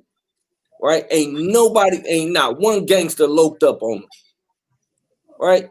But now let something else happen. One of your brothers do something, it is game over. But now we giving passes to everybody else that do something to us. We had a sister out here in Oakland got her throat slashed at the BART station by a white boy. White boy slashes this sister's throat. Cuts another sister. Nobody did nothing. You know, it's stuff like this that just really upsets me. That they can go out and do whatever they want. I mean, it's like it's open season for these other nations to harm us, and we're not doing nothing about it. But we get on our own quickly. You know, let me say something or disrespect another sect. You know, they quit the ride. We had that rapper Mo got killed on the highway in broad daylight. Say that again. Killed on the highway in broad daylight. One of us. But we is so lackadaisical when it comes to anybody else doing something to us. We got to get that spirit off of us. We got to stop fighting one another. I Deuteronomy 28:54. Deuteronomy 28:54. Hey, Salaki, he right though. Like brothers want to march when the next nation do to it. Y'all want to hold hands and kumbaya and sing songs. But when it's your brother that do it to you, riding out the same day. You gonna drop a body the same day. Right. Esau do it, you just want to cry. You want to go to court. I just want the violence to stop. Y'all just like I say it all the time. Jake is the toughest, weakest person I ever seen in my life. You tough, Jake, you weak. Jake, the toughest soft nigga you ever gonna meet. Like Jake gonna run his mouth, but when it's time to actually put in the work against the real enemy, I'm gonna just sit back and let y'all do it. Like y'all got it, man. I'm gonna make sure y'all cool. I'm gonna hold y'all down at the crib. I'm gonna watch your wife so they don't come get to your wife. That's Jake. That's Jake all day. I'm gonna head on out. I'm gonna head on out. Go ahead and get that 28, that Deuteronomy 28:54. God. This is Book of Deuteronomy, chapter 28 and verse 54. So that the man that is tender among you. Salakia, the brother that got that he most in tune with his emotions, like as women like to say, you got to be in check with your emotions. You got to understand what you feeling. So the brother that's most in tune with his emotions, keep going. And very delicate. His eye shall be evil toward his brother. Wait. So if you tap into your emotions like the females want you to do, what's gonna happen? His eye shall be evil toward his brother. So in other words, you got to use your logic and think, yo, maybe, my emotions are fucking me up right now. Maybe I might just be dealing with some things in my own spirit that I need to check. Now let's go back to the Northern Kingdom and read that again. So that the man that is tender among you and very delicate, his eye shall be evil toward his brother. Okay, somebody get me Ephraim shall not vex or Judah shall not vex Ephraim. Give me that scripture. And let's see if we might be able to figure out exactly what they talking about right here.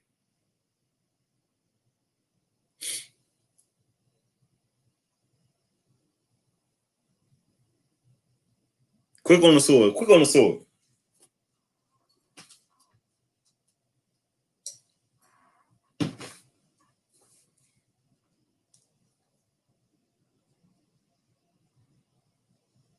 Hey, Taze, like, good question. Good question. How you love your brother as commanded? How you love your Yahweh, but not your brother as commanded? That I don't understand that. I don't understand that. Go ahead and read Yahweh if you got it. You on mute? You muted. I got you. Go ahead. Unmute up. There you go. That's in Isaiah, right? 11 to 13. I got it. Go ahead. Whoever got it. Hey, this is the book of Isaiah, chapter 11 and verse 13. The envy also of Ephraim shall depart, and the adversaries of Judah shall be cut off. Ephraim shall not envy Judah, and Judah shall not vex Ephraim. Read that last part again. Ephraim shall not envy Judah, and Judah shall not vex Ephraim. Right. So you see, right there, it's letting you know the northern and the southern kingdom will have beef. We ain't gonna be unified. So all you Negro only Israelites, and y'all got a problem with the northern kingdom saying something to y'all. This is why. This is why you're going out your way to cause a problem with Ephraim. You're going out your way to cause a problem with the northern kingdom, and it makes no damn sense at all. All you got to do is some research on your history, and you will find out, there's a group of indigenous people that's there, and there's a group of us of a southern kingdom that was brought over here. So when we say the 12 tribes chart, this is what we view the 12 tribes chart on the Western Hemisphere. It's not no bullshit. We're not making this up. We're telling you, there's a group of people that lived and resided in this area, and then there's a group of people that came on slave ships that was put in this area with those already indigenous people. You're fools to sit here and say, oh, well, yeah, you know, just because they're Latino, they ain't our people. First of all, now we gotta deal with confusion of face. Now we talked about last week. Now we gotta deal with confusion of face. Because you gotta actually think about, wait a minute, how does Blake Griffin have a son that looks like a complete Edomite, but Blake Griffin is an Israelite, his father's an Israelite, and we know the seed is passed by the father. So how does his son have blonde hair and he's not an Israelite? You Negro only Negroes gotta explain this to me.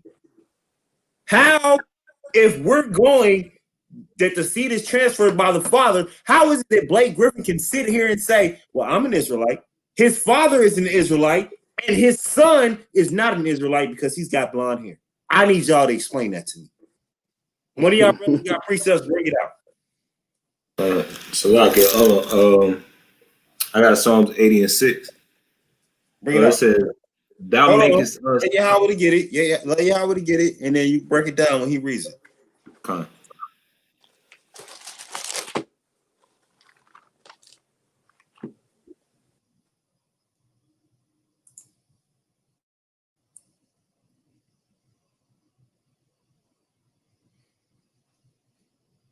You muted, Ak. You muted, Ak. Salaki.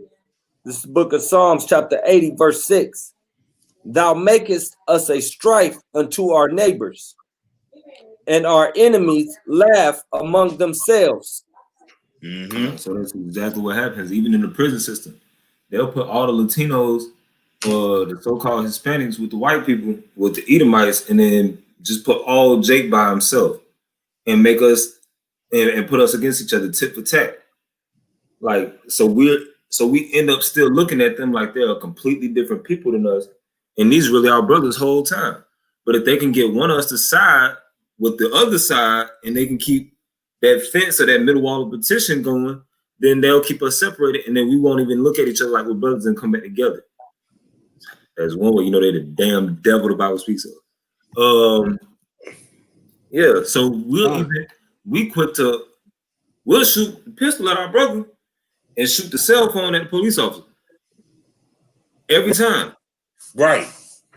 Like, you stepped on my shoes, I'm finna shoot your face off. And as soon as the police officer beat your brother, I'm finna shoot a quick YouTube video and put it on YouTube. Hey, so like it, brothers want to go live when the police there though. They don't want to. They Right. don't want to have no guns. They don't want to fight. They just going live to show that the outcome. Scary. Yeah, y'all scared to fry bacon though. Yeah, man. Don't let that go out here. Y'all really want to be a part of this? Y'all really want to be a part of this kingdom? When it comes down to having to deal with the police, be honest with the situation, man. Show the video of you actually telling the police you have no jurisdiction over me.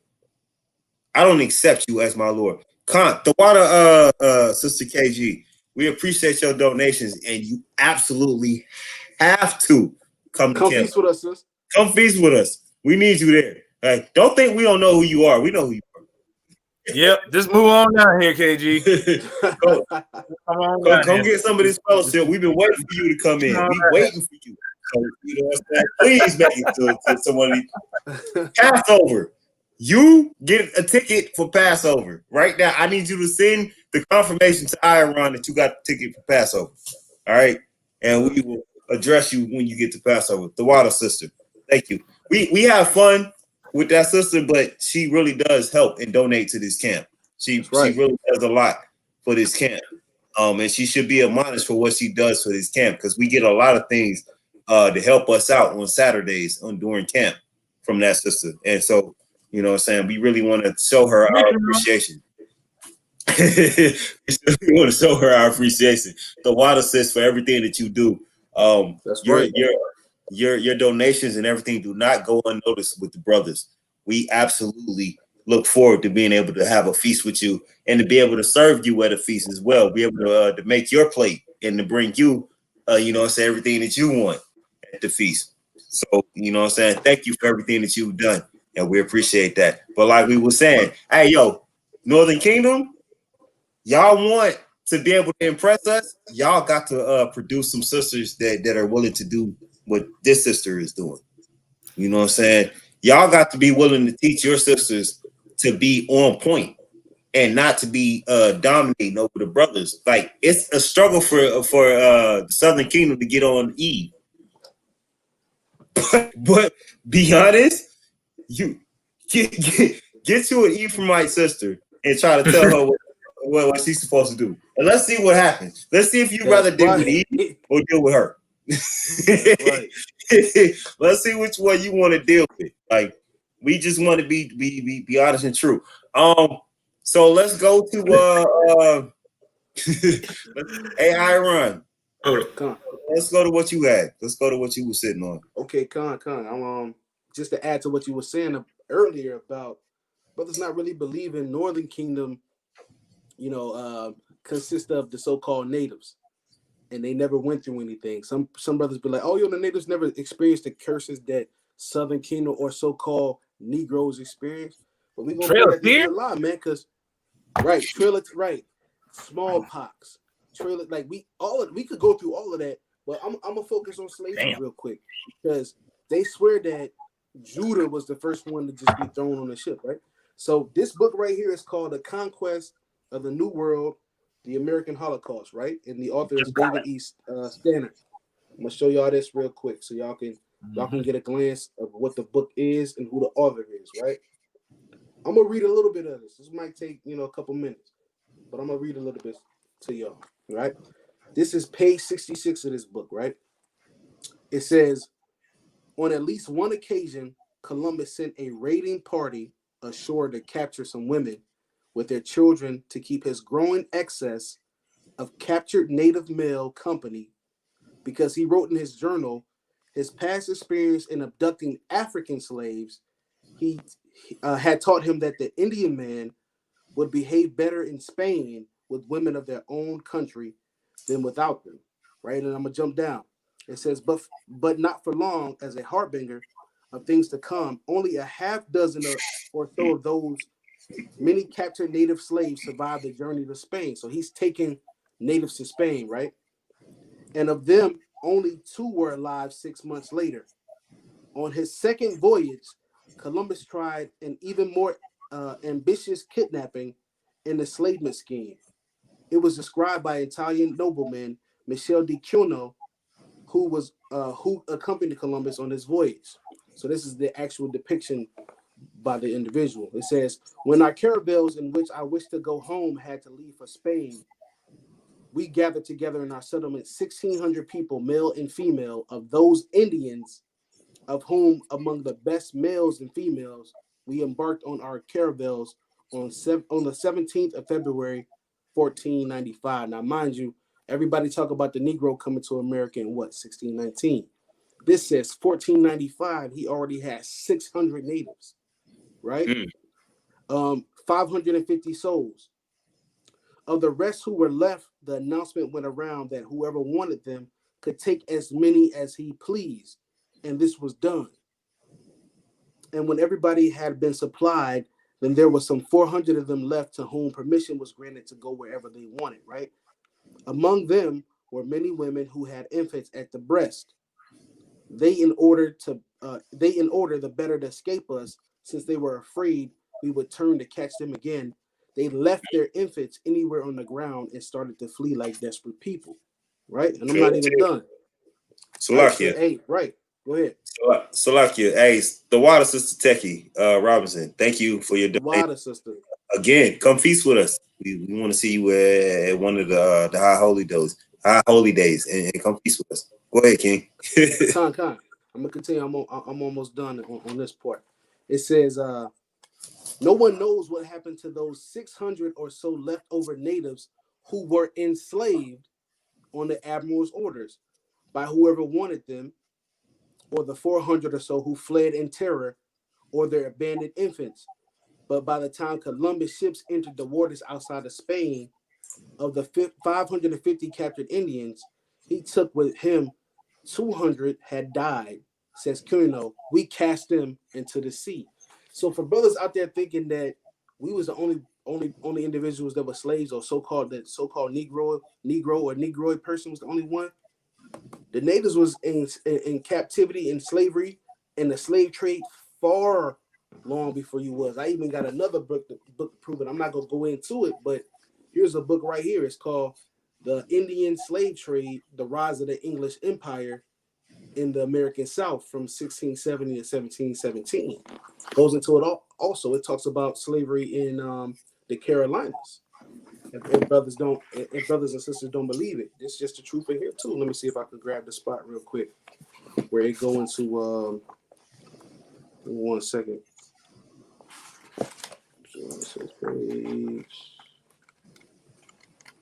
Here we go. Khan says color of brass. There was very little sickness in there in the Northern Kingdom before Esau got here. That's Esau a fact. brought smallpox and everything with him, right? So this is page 49 in this book. It says the English enslavement of Native Americans in Carolina occurred at first settlement, though colonial officials felt it necessary to justify themselves to the proprietors to show compliance with custom. In December 1675, Carolina's Grand Council carefully explained to the proprietors why they had approved of the sale of Indians into slavery. So stop saying Native Americans were not slaves, because they were, and they were being shipped to Spain and England at the same time in the 1400s and the 1500s and the 1600s. Like the Adawan said earlier, Pocahontas was kidnapped and taken over to Europe. Stop saying that it was just the so-called black Negro that was a slave, when they were slaves before some of us even got here. That's right. So like, let me get a piece. Go ahead, okay. Check it out. Okay. I can't remember. It's on the late discoveries, but it's like what is it? On page 44 of the book. It says, an old Cherokee Indian in a very early day thus addressed one of these white people. Our people are become almost as bad as yours. We are so much altered since you came among us that we hardly know ourselves, and we think it is owing to some melancholy change that hurricanes are more frequent than formerly. It is the evil spirit that has done all this, who has taken our best lands from us and given us up to the dominions of Christians. Edward History, West Indies, first volume, 28. And yet we are very gravely assert that we have benefited the Indian nations by teaching them the Christian religion. Right. That helped a lot. What page was that out of one? 44. I have to go back and read page 44. I got that same book. That's crazy. Yeah. Go ahead, y'all. You've been quiet for a minute. Maybe itching. Right. Pull the trigger. Pull the trigger. I've been holding off. Yeah. For brothers who say that this can't be Israel, I don't understand how you can see them going through 127 more years of everything that we went through and still say these are not Israelites. Yeah, how could you pull Ezekiel chapter 35 and verse 5, or start at verse 2 and then jump down to 5? Khan, this is the book of Ezekiel chapter 35 and verse 2. Son of man, set thy face against Mount Seir and prophesy against it, and say unto it, thus saith Yahweh power. Salakia. Behold, Salakia, just so we can get the context for those who don't know, Mount Seir is another name for Esau, another name for Edom. Same way Zion is another name for Israel, or Jerusalem is another name for Israel. Could you jump down to verse 5? Khan, verse 5. Because thou hast had a perpetual hatred and hast shed the blood of the children of Israel by the force of the sword in the time of their calamity.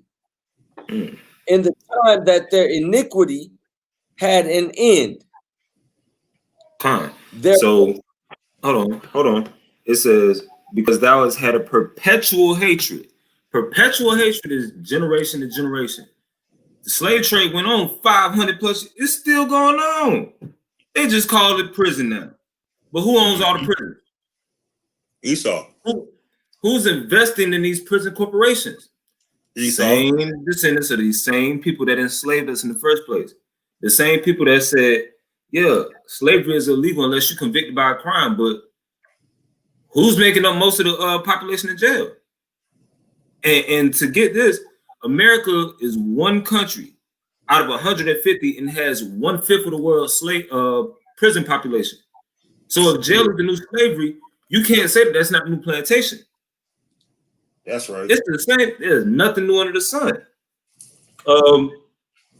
We can hold off on verse 6. Could you jump to wisdom? Because you was in Wisdom of Solomon chapter 14 earlier as well. And could you grab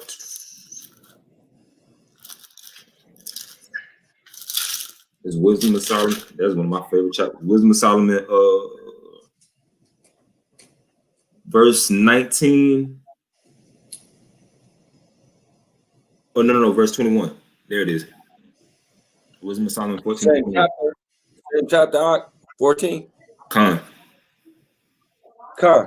This is Wisdom of Solomon, chapter 14, and verse 19. For he, peradventure, willing to please one in authority, forced all his skill to make the resemblance of the best fashions. Hold on, verse 21. Verse 21. And this was an occasion to deceive the world, for men serving either calamity or tyranny did ascribe unto stones and stocks the incommunicable name. Salakia. All right. So with that, so this was an occasion to deceive the whole world. Now, what does devil mean? Deceiver, right? Deceiver. Strike one. Now, what they tell you in church? The devil come to steal, kill, and destroy. Now, in real life, now pass the collection plate. Now, who did this in real life? Esau. Oh, okay. But he didn't just do this to us in West Africa. Where did he come first? He came to the Americas, right? God. Oh, okay. For those who are saying that, these not Israelites. Okay. It says, for men serving even calamity or tyranny. So this is, it just said the same thing in Ezekiel. It literally just said the same thing in Ezekiel. Sore calamity came upon us because we wanted to follow. That's not even in that book, but sore calamity came upon us because we wanted to follow the ways of the Grecians. We wanted to follow the ways of Esau. We wanted to follow his God. That's why we can still get knocked upside the head and we still want to have a big kumbaya circle with the rest of them. We still want to have that same kumbaya circle 400 or 500 years later. When y'all gonna get tired? When? God. Hey, I gotta run to the restroom real quick. I run, pick up.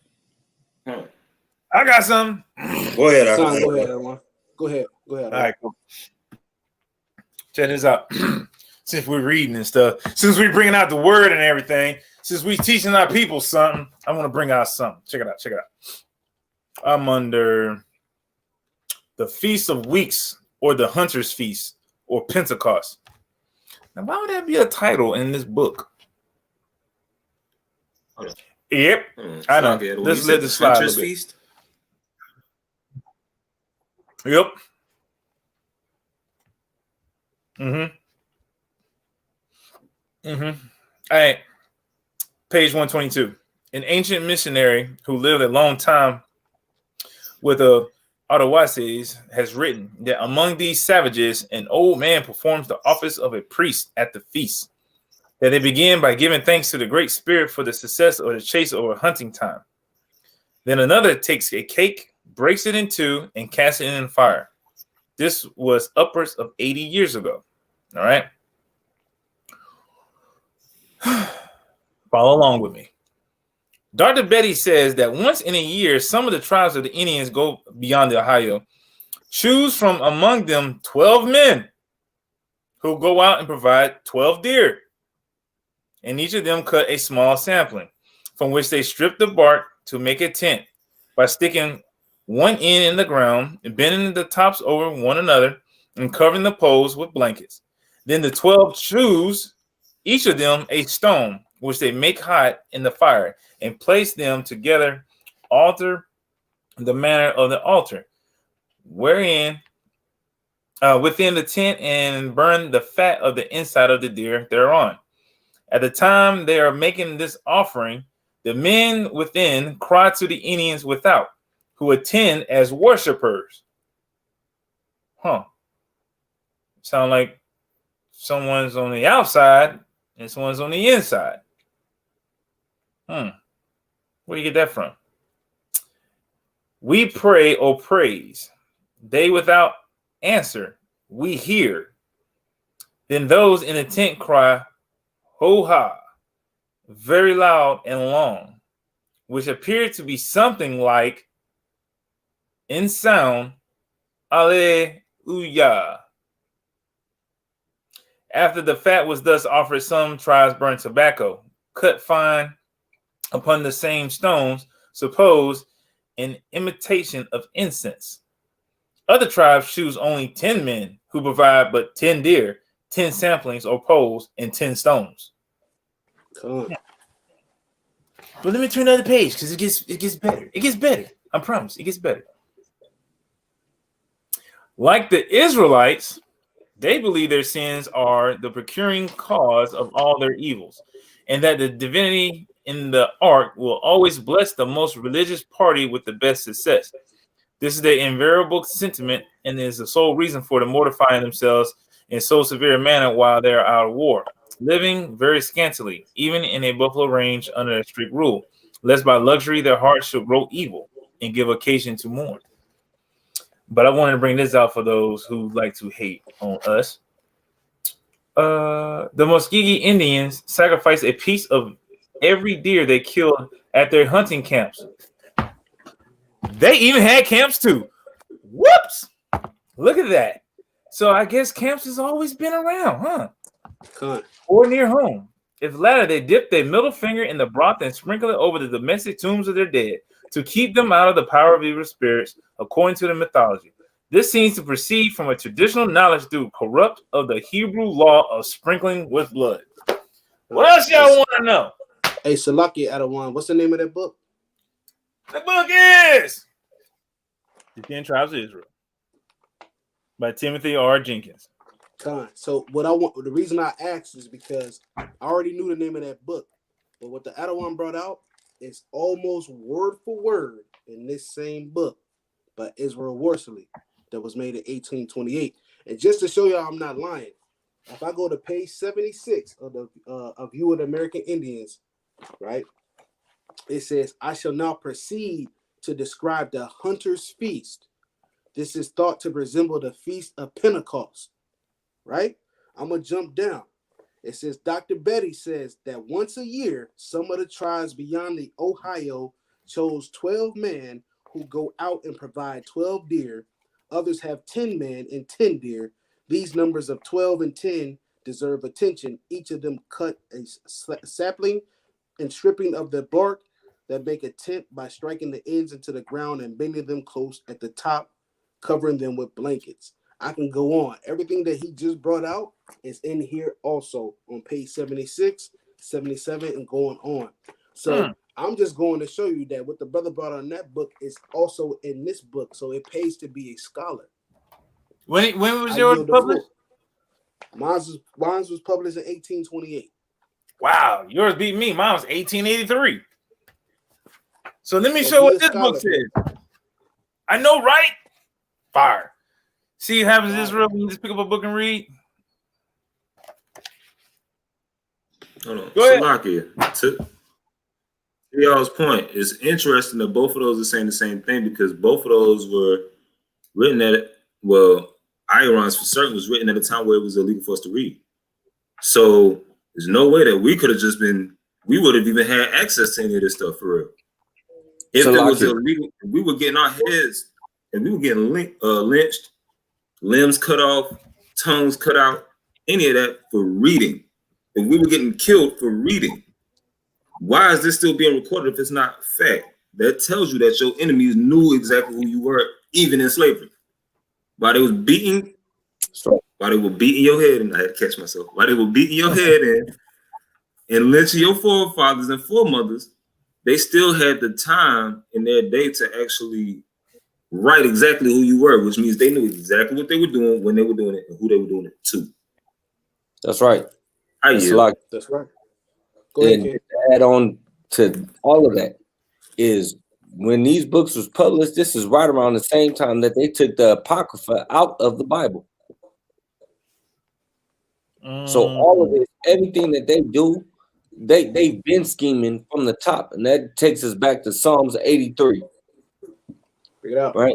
They've been scheming, they've been plotting. Like just brought out, he couldn't read. They didn't want us to read. Right? And even when we think about the religion of Christianity today, right, we are taught from the perspective of their doctrine. Right? That's why we have on us, or some of us have on us, that spirit, or we have to love everybody. Everybody is accepted now because they taught us the way that they wanted us to learn. From that, how they wanted us to understand. They took away everything from us that, first of all, is going to tell us who we are, right? And taught us a false doctrine. Nope. I know, I yield. Hey, check this out. I'm going to bring out another one. I want y'all to hear this. And if you got a precept, and those in the chat, if you got a precept for what I'm going to bring out, find it, post it. I'm going to challenge you. Women, I'm going to bring out something.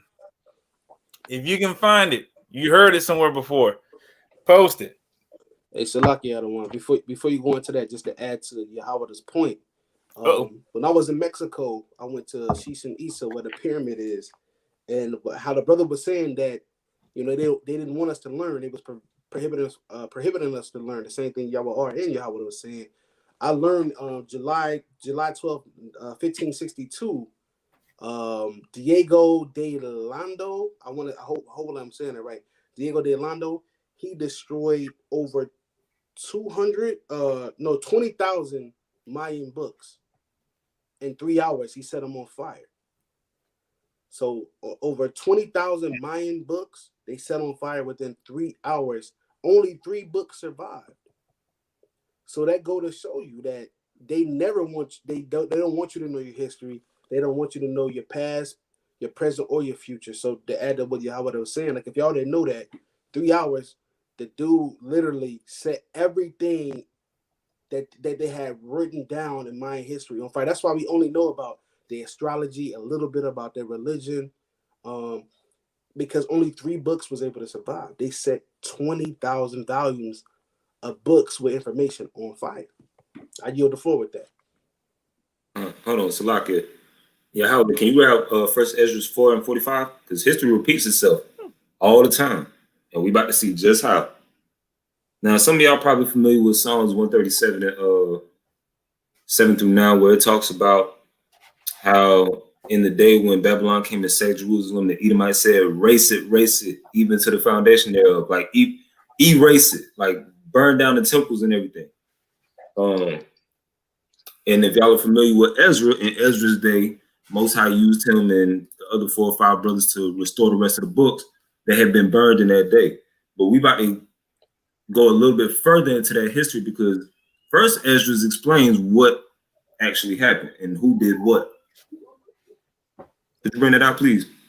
Khan, the book of First Ezra, chapter 4 and verse 45.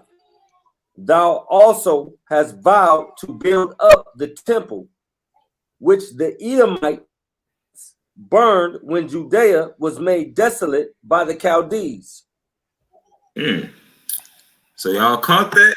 The Edomites are the ones that actually burnt our temples, when the Chaldeans are the ones that came and sacked Jerusalem of 5 something BC, 597 or 586 BC. My timeline was a little bit off. It's lucky. But in the day when they actually came and sacked Jerusalem, you had the Edomites actually helping them not only capture us and sell us back to them if they caught us, but they were also burning our temples at the same time. Our temples that had all our books and our writings in them. Slakia, hold on. So when our temple and everything was ransacked, that was Edom that did it, right? So that would mean when we go back into history and look that up, that's Rome when we go into history, right? But all those brothers that are saying, "Oh, Esau is," the Arabs are Esau. They didn't ransack your temple. Esau did that. Esau ran you about the kingdom. So you gotta go now. You gotta go into history and prove how the Arabs are the ones that did that to us, and not Esau or the Romans and the Greeks. You gotta go in and prove that. If you can't prove it, sit down, be quiet. You know what I'm saying? Let us continue what we was doing. Stockholm Syndrome. They don't want it to be Esau. Esau did the same thing to the Mayans in 1562.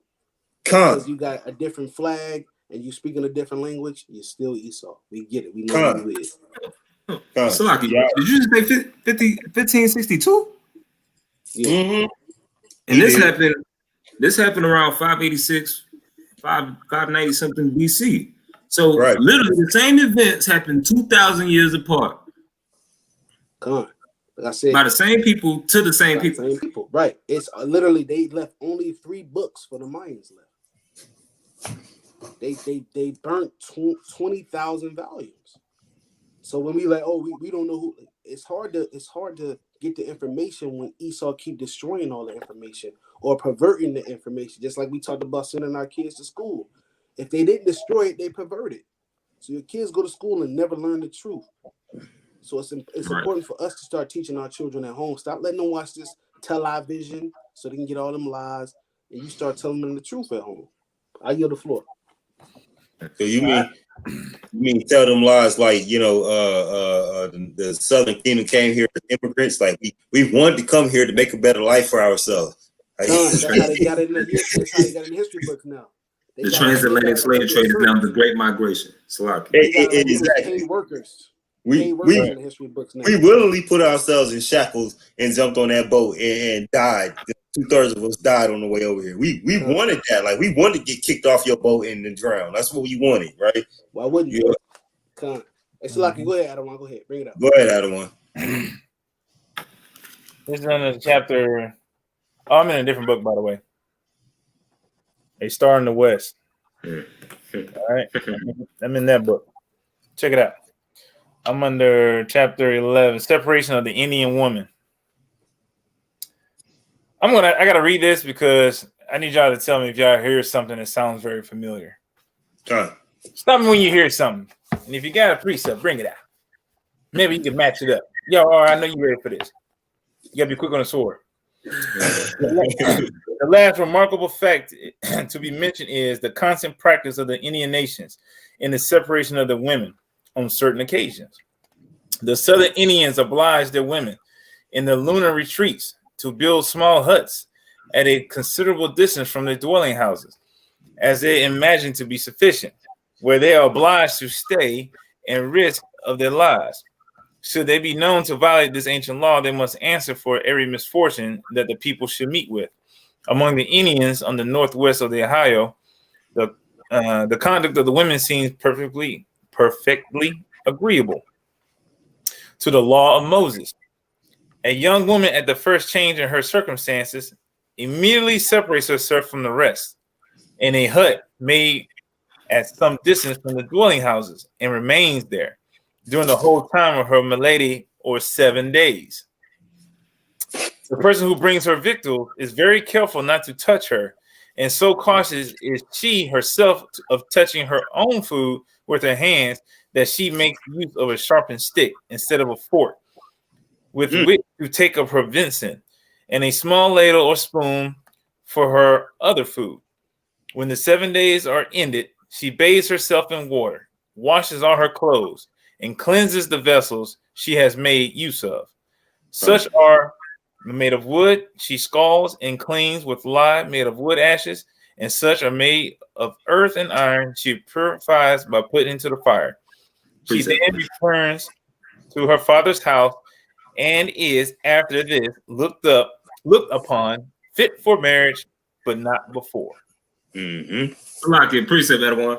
Yeah. Bring it. I got the law for that. So it says that they did this after the custom of the law of Moses. Now go to Leviticus 15 and 19 and read down to 22. 22. This is the book of Leviticus, chapter 15 and verse 19. And if a woman have an issue, and her issue in her flesh be blood, she shall be put apart 7 days. And whosoever toucheth her shall be unclean until the even. And everything that she lieth upon in her separation shall be unclean. Everything also that she sitteth upon shall be unclean. And whosoever toucheth her bed shall wash his clothes and bathe himself in water, and be unclean until the even. And whosoever toucheth anything that she sat upon shall wash his clothes, and bathe himself in water, and be unclean until the even. And if it be on her bed, or on anything whereon she sitteth, when he toucheth it, he shall be unclean until the even. So this is dealing with when a woman is coming of age and she's first getting her menstrual cycle, and she has to go through her days of purification. This is how you know when a female back then was finally coming of age. Because from what I had heard and from what I've been taught previously, women actually got their menstrual cycles later than what they do now. It's crazy how that lines up in that same book. Yep. With the scriptures. Let me bring this one out. It says, Muskegee women delivered of a child is separate in like manner for 3 moons or for 84 days. They also do. Young women, and check this out. This is what we keep trying to tell our women, right?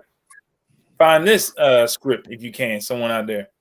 The young women at our people's first coming among them were very modest and shamefaced. Both young and old women will be highly offended at indecent expressions unless corrupted by drink. They were very neat and cleanly, except in some instances where they neglected themselves. So, like, what's the name of that book? Shiboing. Hey, so I'm gonna bring it out again, and this is a whole nother book, The View of the Hebrews. View of the Hebrews, bring it up. Israel and America, right? Just to reiterate what the Adawan bringing out, it says on page 75, they reckon by moons, they offer their first ripe fruits. They have a kind of feast of tabernacles. They are said to lay their altars with 12 stones. Right. They mourn a year. They have their separations of women with many other things that do not now occur. God. So when the separation of women, when the brothers were going into, come on, man, like he's reading out a total different book. That's the second time I've been able to go into 2 different books and come with the same information that the Adawans brought forth. Stop acting like these ain't our brothers and sisters, man. Hey, Adawan, is that precept you were leading into? Is that 1 Timothy 2 and 9? Is that the one you was talking about with the modest and shamefaced? Bring it up. You got it. Yeah, how would I get that? Timothy chapter 2 and verse 9. In that manner also that women adorn themselves in modest apparel, with shamefacedness and sobriety, not with broided hair, or gold, or pearls, or costly array. There it is. What? Now, when you said that woman would have to be, they would have to go through the 3 moons and that they would have to separate themselves for up to 84 days, that law is going into like childbirth or whatever. The woman, Childbirth. if she bear the maid child, that's in Leviticus 12. Mhm. And hold on, I'll just read it because it breaks it down for the woman and for the man. Or Yahweh, if you could grab Leviticus chapter 12 and verse 2 and read down to 5. That's right, God. Sharon. They know This what's is the up. book of Leviticus, chapter 12 and verse 2. Speak unto the children of Israel, saying, if a woman have conceived seed and born a man child, then she shall be unclean 7 days. According to the days of the separation for her infirmity shall she be unclean. And in the 8th day, the flesh of his foreskin shall be circumcised. And she shall then continue in the blood of her purifying 3 and 30 days.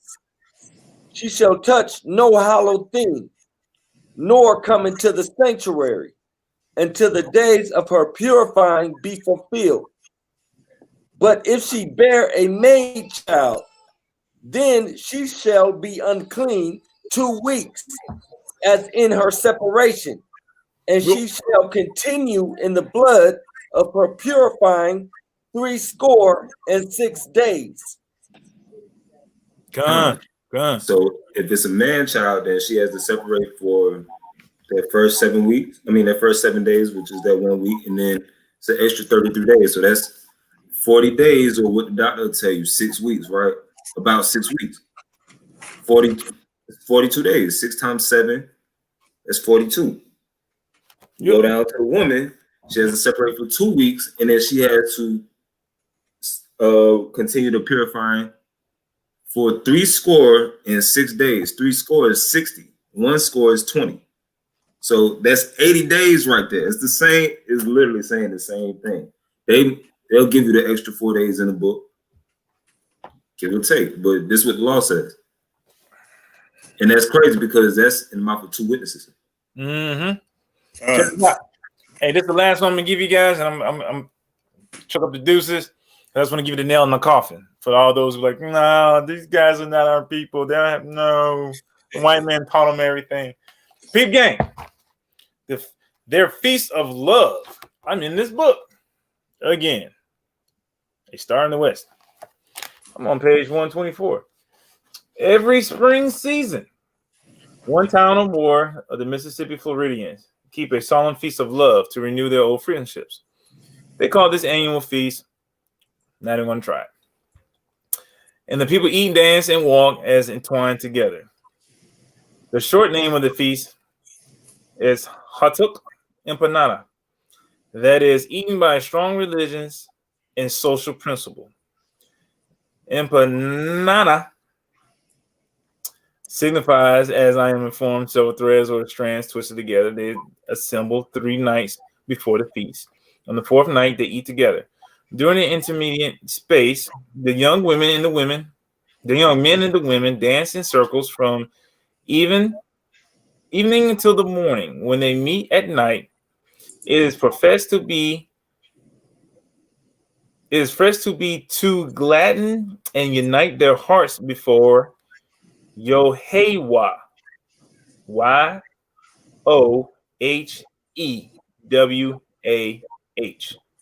Well, hold on. You mean Yeshua?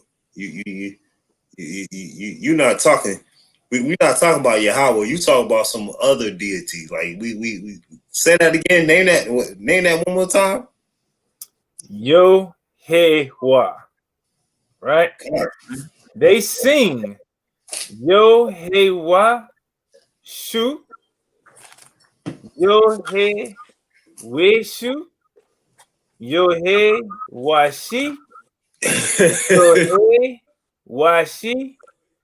Yohewashai. Yohewashai. With great energy. All that to say Yahweh. Wait. Salaki Adawan. What was the name of that book? Because this one say on page 68. I know y'all laughing right now. Bring that out. Their ancestors they boast to have been under the immediate government of Yehovah, just like the Adawan said, who was with them and directed them by his prophets, while the rest of the world were outlaws and strangers to the covenant of Yehovah. And I'm going to skip over to the next page on 69. It says, in their sacred dances, these authors assure us the Indians sing Hallelujah, Yehovah, praise to Jehovah. I don't know if they said that now, but I'm just saying. Right. When they return victorious from their wars, they sing Yehovah, having been by tradition taught to ascribe to the praise to God. The same authors assure us that the Indians make great use of the initials of the mysterious name of God, like the Tetragrammaton of the ancient Hebrews, of the 4 radical letters which form the name, they say Jehovah, as the Indians pronounce thus Yehovah. And that's on page 68 and 69 of this book. What that is? View of the Hebrews. Khan. So everything that Adawan said out of his different book. Now we bringing out the same information from different scholars saying the same thing. But I know somebody at home biting their fingernails right now, and they can't read or write the right way, and they're gonna be like, "I'm Negro only." Stop playing, man. That's all I'm gonna say. I yield. Hey, I'm just gonna say something. Try as they might, you don't have to agree. You don't have to believe us. Hey, the water, Michelle Watkins, the water. For your donation. The water. We just want to say that you don't have to agree. You don't have to believe it. Research it for yourself. Look it up. That's right. You open a book. You do the research. You read, and you go through. You go and ignore all the facts that they have found. Ignore the artifacts. Ignore the writings. Ignore the traditions. Ignore the customs. Ignore everything you need to ignore to satisfy your own curiosity to say that I don't believe no one else. And it's okay. We're not going to be mad at you. You do you. And it's all right. But for those who truly want to know and who is accepting the people who with open arms, because he says my sheep going to hear my voice either way. And we're going to come together, O nation not desired. And we know Judah's going to be the one that help to bring the people together. And we're going to try to do our job to the best of our ability. With that, that's right. That everyone was edified. I hope that everyone that who's listening, besides take notes, was to actually think and say, hey, there's got to be a little bit more to it. That if these people are writing these books, and then all these guys who's taking the time, who especially the ones in these streets, who's making the music, who's writing books, making stories, whatever it is that they're doing to push his word and spirit and truth, it must be something to it. Cool. These guys are trying their best. They're doing their hardest. I'm proud of these guys when they come out on TNT. They're making this happen. Again, thank you guys for letting me be on. I do appreciate it, but I take and challenge anyone. Open up a book and read for yourself. Be a scholar. Search it before they try to shut everything down. And you be like, oh man, what did those guys say when they were on the streets? Those guys with the funny looking frilly things on the bottom of their shirt. But those who do know, who seek the truth, you're gonna find it. And we do appreciate that, And I'm gonna let these brothers handle the rest of it. I just wanted to bring that stuff out. Again, I pray that was edifying and you guys learned something. I'm not going to step on you guys' toes and stuff like that. I know it's been 2 hours. I know the people got thousands of questions for you all. And so on that note, I'm out. No. You can't ruin. No. Yep. What happened? No, I don't care. I don't care what he said. He's still got to be over here. No. Love you guys.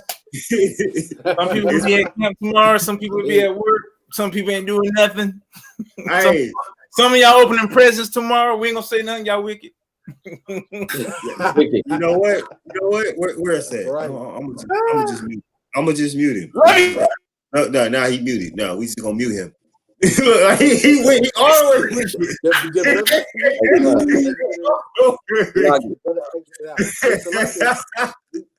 we do want to definitely thank the Adawan Akbarov for coming on and bringing his information on too. It definitely helped edify us and hopefully the rest of you guys who were watching the live tonight. The brother brought out some strong information, so that's why SOT we teach it's important to be a scholar. That's right. The word is definitely important. We never gonna say that the Bible is not important. Definitely important. But since we talk about being a scholar, I'm gonna put this up here right now. Read this. All that we brought out tonight, that's what this brother got to say. Read that. I'm not even for real? Nah, he didn't get that. I ain't see that. Hold on. Salaki, let me finish what I was saying because that is what it is. I want to thank the captain, the mighty captain, Icarot, for coming on to Thursday Night Thunder, spending this time to help edify the nation. That was important. Everything that he brought out, he showed brothers the books about, the folly, the Christmas hustle. Hope y'all learned from that. But also he gave us some more firepower when it comes to proving that the Northern Kingdom is the so-called, Native Americans and so-called Latinos. So that mattered tonight. The brother with that question, I understand it, but it's plenty of videos out there when it deals with John 3:16. We could go into that, but right now we're going to see if anybody has a question about the lesson because that's what we're bringing out. So if nobody has a question, maybe we can get into that. But we want to see if anybody has any positive things or negative things to say about the lesson. So we're not going to deal with that first. So Tawada, Sister Sharon Purdy, thank you for that donation. We appreciate it. And as always, you gotta find your time to come feast with us. Definitely. We don't just want your money. We want to be able to get to talk to you. We want to be able to get to know you personally as a person. So definitely, if you get a chance, come to Atlanta. Shoot us an email. Come to Atlanta for the next feast day, and come fellowship with us. We would love to spend time with you and pick your brain about what you think is going on with Israel. That's what we like to do. Sister Shamira, Tawada to you for actually watching the show and being edified. We thank you. Johanna, on the bar, sister. We here for everybody. We thank you for paying attention to the show and watching you. Hey, Octaves, yo, I know you changed your name, but you in the camp now. We see you. We see you. Tawada for posting the precepts. Tawada for everything that you've done so far tonight. If there are any questions pertaining to the lesson, let us know. Adam Akarov jumped off, but hey, don't think we can't send him to answer any questions you have for him. So any questions you have pertaining to the lesson, we'll take those first, and then after that, we may take one or two more after that. But after that, you know what I'm saying, it's 11:30, and brothers got families, and we want to spend some time with our families. No, we're not getting off to celebrate Christmas with our families. Not at all. Every Thursday, all the brothers that you see on this camera right now, including Yahweh and Yahweh and Iron, we got families. So we put our time in to do this show, and then after that, we have to spend time with our families because we got to be balanced. We can't just be for here or for there. We got to be balanced. So understand that, Israel, when y'all asking us questions, we're not just getting mad at y'all because y'all asking a bunch of questions. We literally have a family to actually spend time with. They want to learn too. They on these. Truth be told, my rib is on this, watching this right now. My kids are on this, watching this right now. They watch y'all ask me questions, and then they got questions of their own. So if I answer your question and then go to sleep after this, what's my family going to think? So I gotta give time for my family. Hey, so for those who are interested in joining SOT, I see that going up and down the chat all the time. Email us at sonsofthunderisraelites@gmail.com.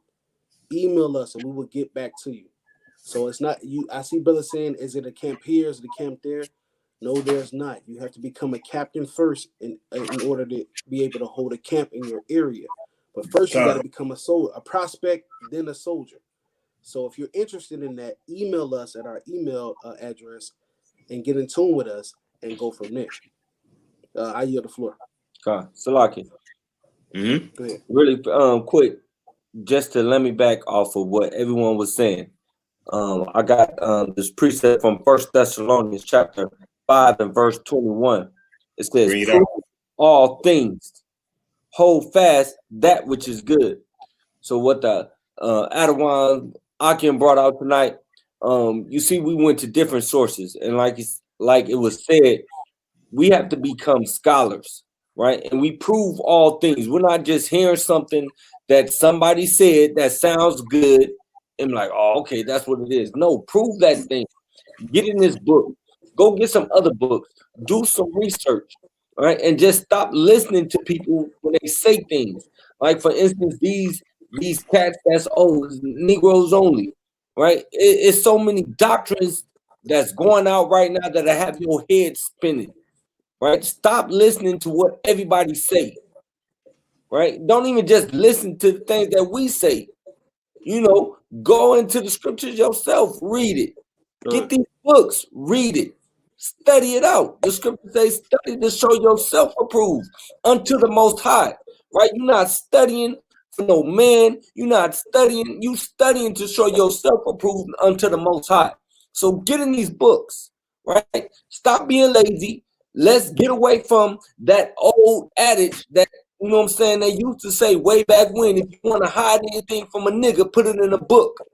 Well, we way past that now, Esau, because now brothers is reading. We know. So get in these books. They brought out some, man, I wrote some of these books down myself because I don't got them. So you know what I'm going to do? And they for sure finna be in the shopping cart, and I'm finna get those things. Right? That's right. So and I yield on that. It's a brother who said, do you believe Yahweh Shai is black? It's the same brother that asked about John 3:16. First of all, black is neither a race nor nationality. It's a color. Exactly. You asking us, do we part of do we believe Christ is part of a crayon box? No, we don't believe Christ is part of a crayon box. We believe as a nationality. We believe he's an Israelite. We believe he's an Israelite from the tribe of Judah. So unless you're willing to debate that, I don't really think your question is valid. Like, you really asking us something that's very simple, and it's a setup question. So unless you want to go ahead and bring out your question behind your setup question, don't play with us. Khan, it's Salaki. We know this is a season of folly, right? So we get what you're doing. Mm-hmm. Every brother ain't gonna respond the same, just to let you know. So, you better just hope you an Israelite. How about that? Khan, tell him again. Don't play with y'all. I don't know if y'all might not understand this, but we're not doing it on Thursday Night Thunder. We're not doing this. You got questions, you better make sure your questions are direct and we understand, like, you got a real issue with the scriptures. If you just come to be on some scoff stuff, we're not finna play that. We're not finna do it. You gotta have a scoff that really makes us go, hey, yo, maybe we need to check something. If you don't, we're not even finna debate you on no extra stuff. We're not doing that today. Y'all want to do that? Hit them up on Friday. Hit them up on Monday. On Thursday, you're going to get straight to what the class was about, and you're going to get straight to the doctrine. If you ain't going to do that, all right, well, it's on you. It's on you. The day's going to come when all scoffers are going to be welcomed on Thursday, and then y'all got problems. That's right. Then y'all got real problems. Because we want it, and we accept it, and that's what the class is. That's what our energy is going to. Right now, our energy is going to the Northern Kingdom and what the Northern Kingdom has going on and how they relate to the Southern Kingdom. And if you can't deal with that, if you can't ask questions about that, you're going to kick rocks. Like the Adam, like that Akim said. You can kick rocks. Kick rocks, man. With no socks. We trying to edify our people right now. All the folly, and we know you're doing it on purpose. We using wisdom, man. That's one thing our elders teach us. To be wise, use wisdom. We using wisdom. We know you trying to put us in a trick bag. So guess what? We not about to respond. Hey, Holy said, is he in wisdom for not being able to remember all the precepts and scriptures that were brought out? No. I don't want. I mean, no. You're not. You're not in sin for not being able to remember. Not everybody's going to be able to do this. Not everybody's going to be able to remember. I wish that I could do what Adawan Naquam does in Wi-Fi. I mean, Wi-Fi for Israel. I wish I could do that. Like I can't do that. I can't do what Adawan Yahweh does. I can't remember precepts like that, like Priest Bach does. I can't do it. That might not be your gift. That's not, if that's not your gift, then don't sit here and try and hold it to yourself like, well, I can't do this. Well, I'm less of an Israelite. No, you got Israelites that were designated to be able to build. You got Israelites that were only designated to be able to bring out milk. You got Israelites that were only designated to be able to bring out what the breakdown what Paul's writings were. Find your lane, and do that. Stay in that lane. If you can't do certain things, don't worry about doing those things. Do what you can do. There's no reason for you to try to be super Hebrew other day. No reason for you to do that.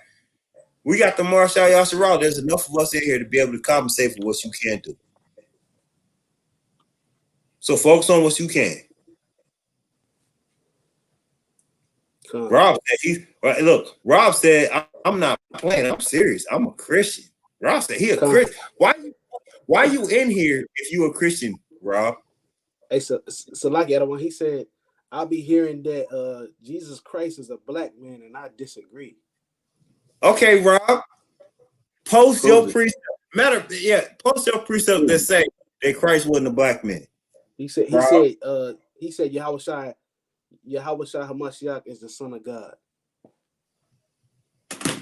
Okay, so does that qualify him being a black man? That's my question to you. If he's the Son of God, does that disqualify him from being a black man? Rob? Or was he just walking around on earth glowing or what? But I'm trying to figure out. Nah, he was see-through. Yo, we gonna bother with him, Octaves. We gonna bother with him. We gonna find out. Like, how did this disqualify him from being a black man? If all the indigenous people on the earth were black, how does this disqualify this man from being a black man? I need you to tell me that, Rob B. Tell me something. Don't just sit here. Don't get quiet now, because the it's on you. Say something in the chat. I want to see it. Hold on. Salakia, post it. Salakia, Adawan. Let's just use common sense here for a second. Where's Israel at? Right next to Egypt, right? So weren't the original Egyptians not the people that's living there now, not the people that came in with Ptolemy and the Arabs actually? Yeah, whose man's is this? But not the Arabs and the Greeks that came in in Alexander the Greeks, not the ones that were Hellenized and that came in later, not Cleopatra folks, not them. The original ones, the ones that look like the Sudanese, the Watutsis, those, the ones Moses got mistaken for, the ones Joseph got mistaken for, the ones Paul got mistaken for, and those are Joseph, the progenitor of one of the tribes, Moses' Levi great-grandson, who still look like, so in other words, sounds like you believe in other Jesus. No, sounds like you believe in other Jesus. Sounds like you believe in Israel. No. Salakia, he believe in Jesus, and he's right. We believe in Yahweh Shai. That's the difference. Thank you for clearing so that up. He right. Letting us know. He hearing Jesus black, and he don't believe it. That's because we don't know who the heck Jesus is. I'm gonna be right. That's right. Yahweh sounds black, so now you got a problem.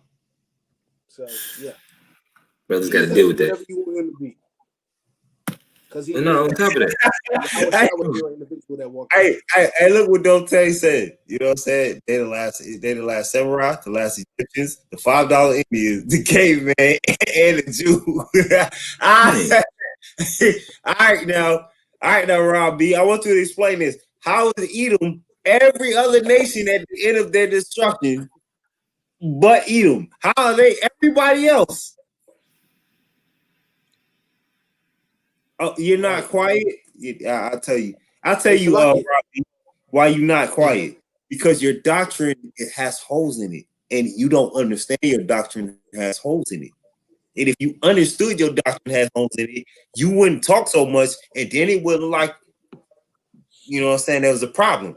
Now, with that being said, I need you to understand something, Rob B. Be honest with yourself. If what you were saying was true, would you have to come on here and question us about it?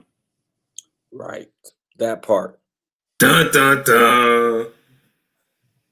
That part. Don't do do that. That, would you have to get on here and challenge us with it? Because we didn't come find you to challenge you about your doctrine. That part. Find us. I don't want Salaki. Don't do that. Are you saying they only challenge Israelites? Are you saying that they believe something different than Jehovah's Witnesses, but you never see them on the street or on their chat challenging them? They That's only exactly challenge what I'm Israelites. saying. That's they what I'm don't saying. believe the same thing. I'm saying Rob B would never go up. I'm saying Rob B would never get up and try to challenge Vocab Malone. I'm saying he would never get up and try to challenge Sister Cherry. He'd never get up and try to challenge G-Con. He'd never do that. He'd get on here and try to challenge us because he thinks we're wickeder than them because we don't know what we're talking about. Well, I hate to tell you, they won't get on here. You've never seen Sister Cherry get on here. You've never seen Vocab Malone get on here with the Sons of Thunder Israelites. You've never seen him deal with that. You're never going to see that. So you jumping in here with us is kind of folly for you. You're going to look bad. It's not going to work for you. Stop. Flawless fatality. That's what I'm talking about. Shout out to Huck right there. Hold on. Finish him. Stop playing with us. All right. So with that being said, that's the we're going to end it with that. There are no real other questions in the chat. Like the brother wanted us to answer something, and he really can't discuss it and answer it himself. So we're not going to waste our time with that. With that, this has been another Thursday Night Thunder. Thursday Night Thunder. All right. All right, we hope you enjoyed yourselves. You were edified. The Northern Kingdom. We may actually do a part 3 about the Northern Kingdom because we want to bring Adam on Leo in here. Hold on. Jimmy A says we weren't supposed to marry the other nations. But Yahushua came from the union of Boaz and Ruth. Jimmy A, I hate to tell you this, but if you're going to say that, I'm going to give you another 5 minutes to prove that. Yahushua came from Boaz and Ruth. Wait, yeah. Y'all were calling the timeout. Can I get a 30-second timeout real quick? 20-second timeout. You know what I'm saying? 20 seconds. All right, go ahead, y'all. Hold on, so what you gonna say about Moses or Joseph? Or how was Rehoboam able to be king over all 12 tribes of Israel? Brothers got to deal with that. Stop playing. Don't do that. Don't do that. Stop going to scripture. Stop. Stop. Madness. Yes, Most High did tell us don't marry the other nations. Did brothers still end up marrying the other nations under different circumstances? Yes. What you gonna say? 2 of the 12 tribes, Ephraim and Manasseh, come from a heathen woman. Thank you. That's right. Hey, Salaki. The brother Rob said, "Why you hate Christians so much?" We the real Christians. Salaki, we the real Christians. What are you talking about? Because I used to be one. That's why I got this thing for him. Because I used to be one heavy. Like I grew up in the church. You don't understand. I really grew up in the church. I playing the drums at your church. Like that's me. And guess what I learned in my 18 years in church? Not a damn thing.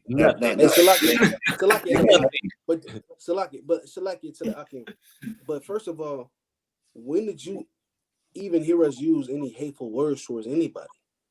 Exactly. As far as especially when it comes to so-called Christians, we never said nothing. So you just coming up talking about why y'all hate Christians so much, bro. Stop being a weirdo in real life. That's what bothered me when you be weirdos like that. Talking about why you hate Christians so much when we ain't said nothing against no Christians. You just trying to cloud up, bro. We know you a weirdo in real life, man. Go somewhere and sit down, man. Enjoy these quality days, man. Yo, DC said she was there. Say on the choir and the praise team. Hey, look, I'm done. I don't want to get man. Y'all weird in real life. That's Stop facts. playing with me. Yo, TT was the one with the praise dances, yo, with the makeup on the white makeup on her face. That was her.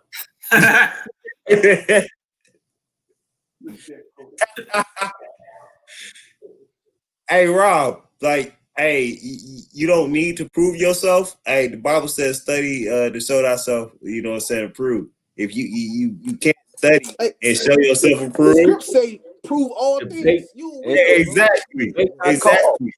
If you can't do that, why you on here challenging us? If you can't do it, why you challenging us? All right, we took an extra 5 minutes to actually take you serious, but you ain't got to come with no precepts. You ain't got to actually say nothing to make us actually think. We're giving you a chance to show us something to make us go into the scriptures and actually study something, and you can't do it. So therefore, hey, we done with him. We done with him. No more. Yo, hold on. This nigga said, look, you on my computer. No, Negro. You on my broadcast. My live. I ain't on your computer. You pulled me up and put me on your computer. Like you on our Sons of Thunder broadcast on our live. If you can't understand that, kick rocks. Be gone. Like do anything for clout. They doing anything for clout. We on his computer, but he took the little time out of his evening to come on here, watch the class, and then scoff. Right. You had nothing else. You had nothing else better what you like to do, but come on here and scoff. He said, "Did you even take notes? Did you even try to learn, or even try to say, you know what? Let me see what these brothers talking about before I actually try to refute it. Did you even do that? Nope. You didn't do nothing. No, I know you did.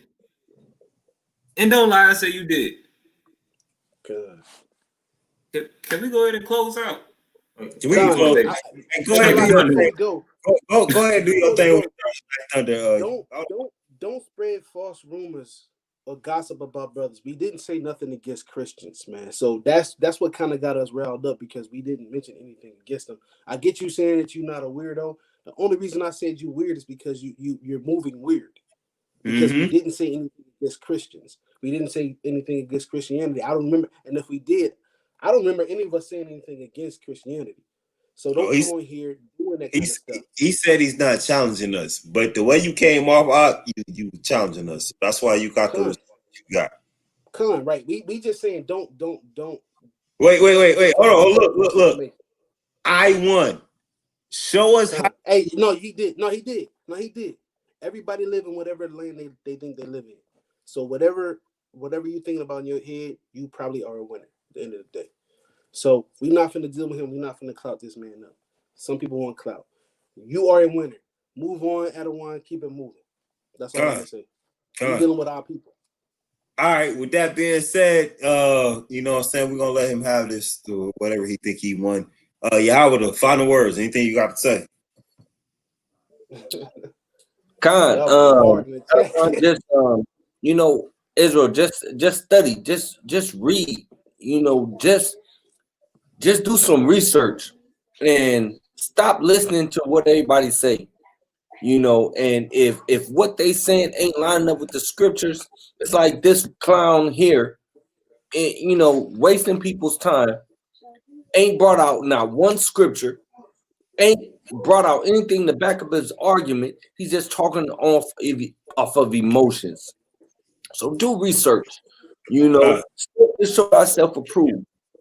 Okay, we is on here all week long. We got Milk Mondays, right? We got Thursday Night Thunder. We got the Sabbath classes, you know, and most high willing, it's gonna be more classes coming out during the week also too. You know, so study, show yourself approved, and you know, stay in these scripts. Stay in these scripts. One other thing, Adawan, that I was thinking about when we was doing this class, because we was talking about the Northern Kingdom, because there's some Northern Kingdom brothers that, you know, believe that this is Israel over here, and that we were taken from over here into captivity over across the pond over in Africa. But even them brothers, I mean, if they was just to get into the book and see that they traveled over here, then they wouldn't understand that they came over here. This is not Israel over here, right? So it's a lot of crazy doctrines. Israel, just read. That's it. Just read. But other than that, I don't got nothing else. I yield. All right.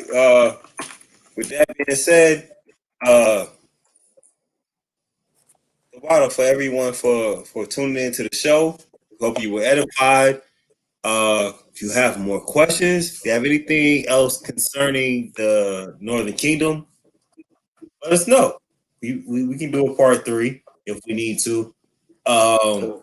We have more information on the Northern Kingdom as well. We just don't feel like that's pertinent to do this and bombard you with this at this point. We can go into another subject. But if you want another 3, hey, let us know. You know what I'm saying? And we'll do that. Yeah. Thank you for being a part of the show tonight. We appreciate that. Appreciate you for having me. Hey, we love it. We love it. Salaki, thank you for everybody tuning in too. It was a blessing, man. You know, we love when our brothers and sisters are able to be edified. We hope that the lesson tonight was something that you guys were able to enjoy. And I'm thankful for all the brothers who was able to help provide some information for this lesson. So the water to everybody tonight. That's right. To Rob, yo, call in tomorrow, man. Call into the class tomorrow, and not just whoever's the speaker tomorrow, but I'll be on tomorrow to help edify you a little bit. Iron will be on tomorrow to help edify you a little bit. I probably be on to help edify you a little bit. I don't think you came today to be a scoffer and to be out the way. I think you came to try to get some edification. So call in tomorrow, and maybe we can help you a little bit more. To the rest of Israel. Okay, Rob said. Go ahead. No. I want to see this serious question. Do you believe in the rapture? What, Rob, is the rapture? Like, do you believe the rapture is, everybody's, we're gonna be driving in our car and that person in your passenger seat is gonna be taken, and you're gonna be sitting here, and you know what I'm saying? Like, it's just gonna be gone. Do you believe the rapture is sending like all the evil people to the lake of fire? What do you believe is the rapture? Those are questions that I need you to prepare for Friday, for tomorrow. We're not going to do this tonight. Prepare that for tomorrow so we can deal with this tomorrow. It seems like you came with a bunch of questions and you didn't come with them prepared to get them answered. So prepare your questions for tomorrow, and you can get them answered in succession. Because you look like you really want to learn. So we can help you learn. Now, if we find out you're just a scoffer or an Edomite, just want to damn cause some contention, yeah, that's on you on Friday, because we're gonna fuck you up as a group. Completely. Exactly. Yohanan. He might actually want to know some stuff. So we're going to be prepared for him from tomorrow to get him ready. Me, myself included. We're going to be prepared to get him ready tomorrow for every question that he has. Right now, we want that all of Israel understood the lesson. We want to make sure that y'all understood what we were trying to say and explain to you about how you Negro-only Negroes can't keep sitting here talking shit about the Northern Kingdom in Mexico and Central America, and South America, because we can prove they went through some of the curses before we did. Okay? They didn't just go through the curses because we was going through them. They had them a good 100 years before we was going through them over here. That's the point. If y'all don't understand that, that was the point of tonight. So that y'all understand when you dealing with a Negro only Israelite, yo, bring these points out to them. See what they got to say about this. Because with the holidays coming up, guess what? A lot of our Northern Kingdom is going to be celebrating these holidays. Because that's what was ingrained to them in their mind. You got to be ready to disseminate that information for them. That, you know what, Rob? If you're ready, you should have been ready 5-10 minutes ago when we asked you to bring all this out. If you're not ready now, Scriptures. you know what I'm saying? We're moving on. We're not waiting for you to get ready. We were ready. We was ready to deal with you then, and you only brought out certain stuff then. So we're dealing with that, and we're moving on.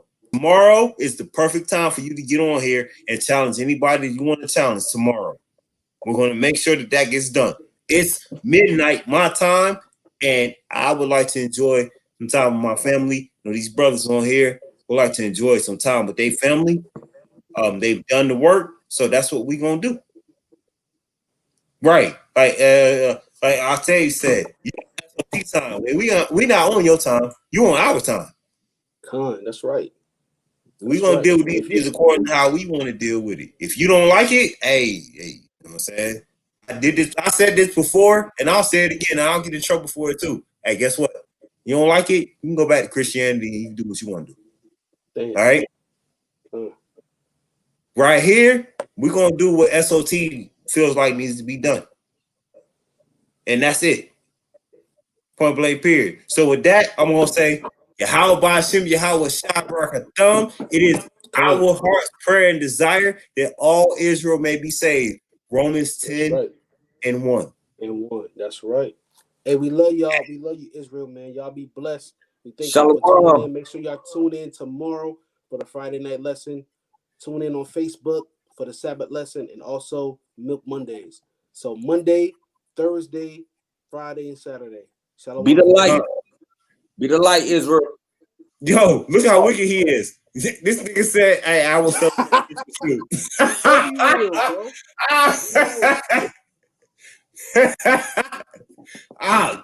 we knew you was wicked. That's why we ain't put too much time on you.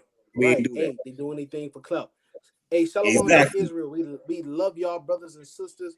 Thank y'all for spending y'all time with us because we need y'all. You know what I'm saying? The Most High is trying to get us in order. So let's remember to keep these law, statutes, commandments, stay in order. Teach our children, teach our spouses, whatever. If you're a woman, like, hey, we gotta get this correct. So let's start teaching our brothers and sisters this word and to keep these law, statutes, commandments. Shalom to everybody. Yahweh, thank you for coming in tonight. We hope to see you soon on Thursday Night Thunder. But Naya, thank you for allowing us to be a focal point in this Thursday Night Thunder lesson. And the rest of y'all, we love you guys. Honestly, we love y'all. If y'all got questions or if y'all got topics that y'all want to see on Monday, Thursday, or Friday, put them in the chat. Let us know, and brothers will start working on that for y'all. All right. So with that being said, this is another episode of what? Thursday night Thunder. Shalom, Kings. Shalom. Y'all rock a thumb. Y'all Ba'ashem, Yahweh Shai Barakatham.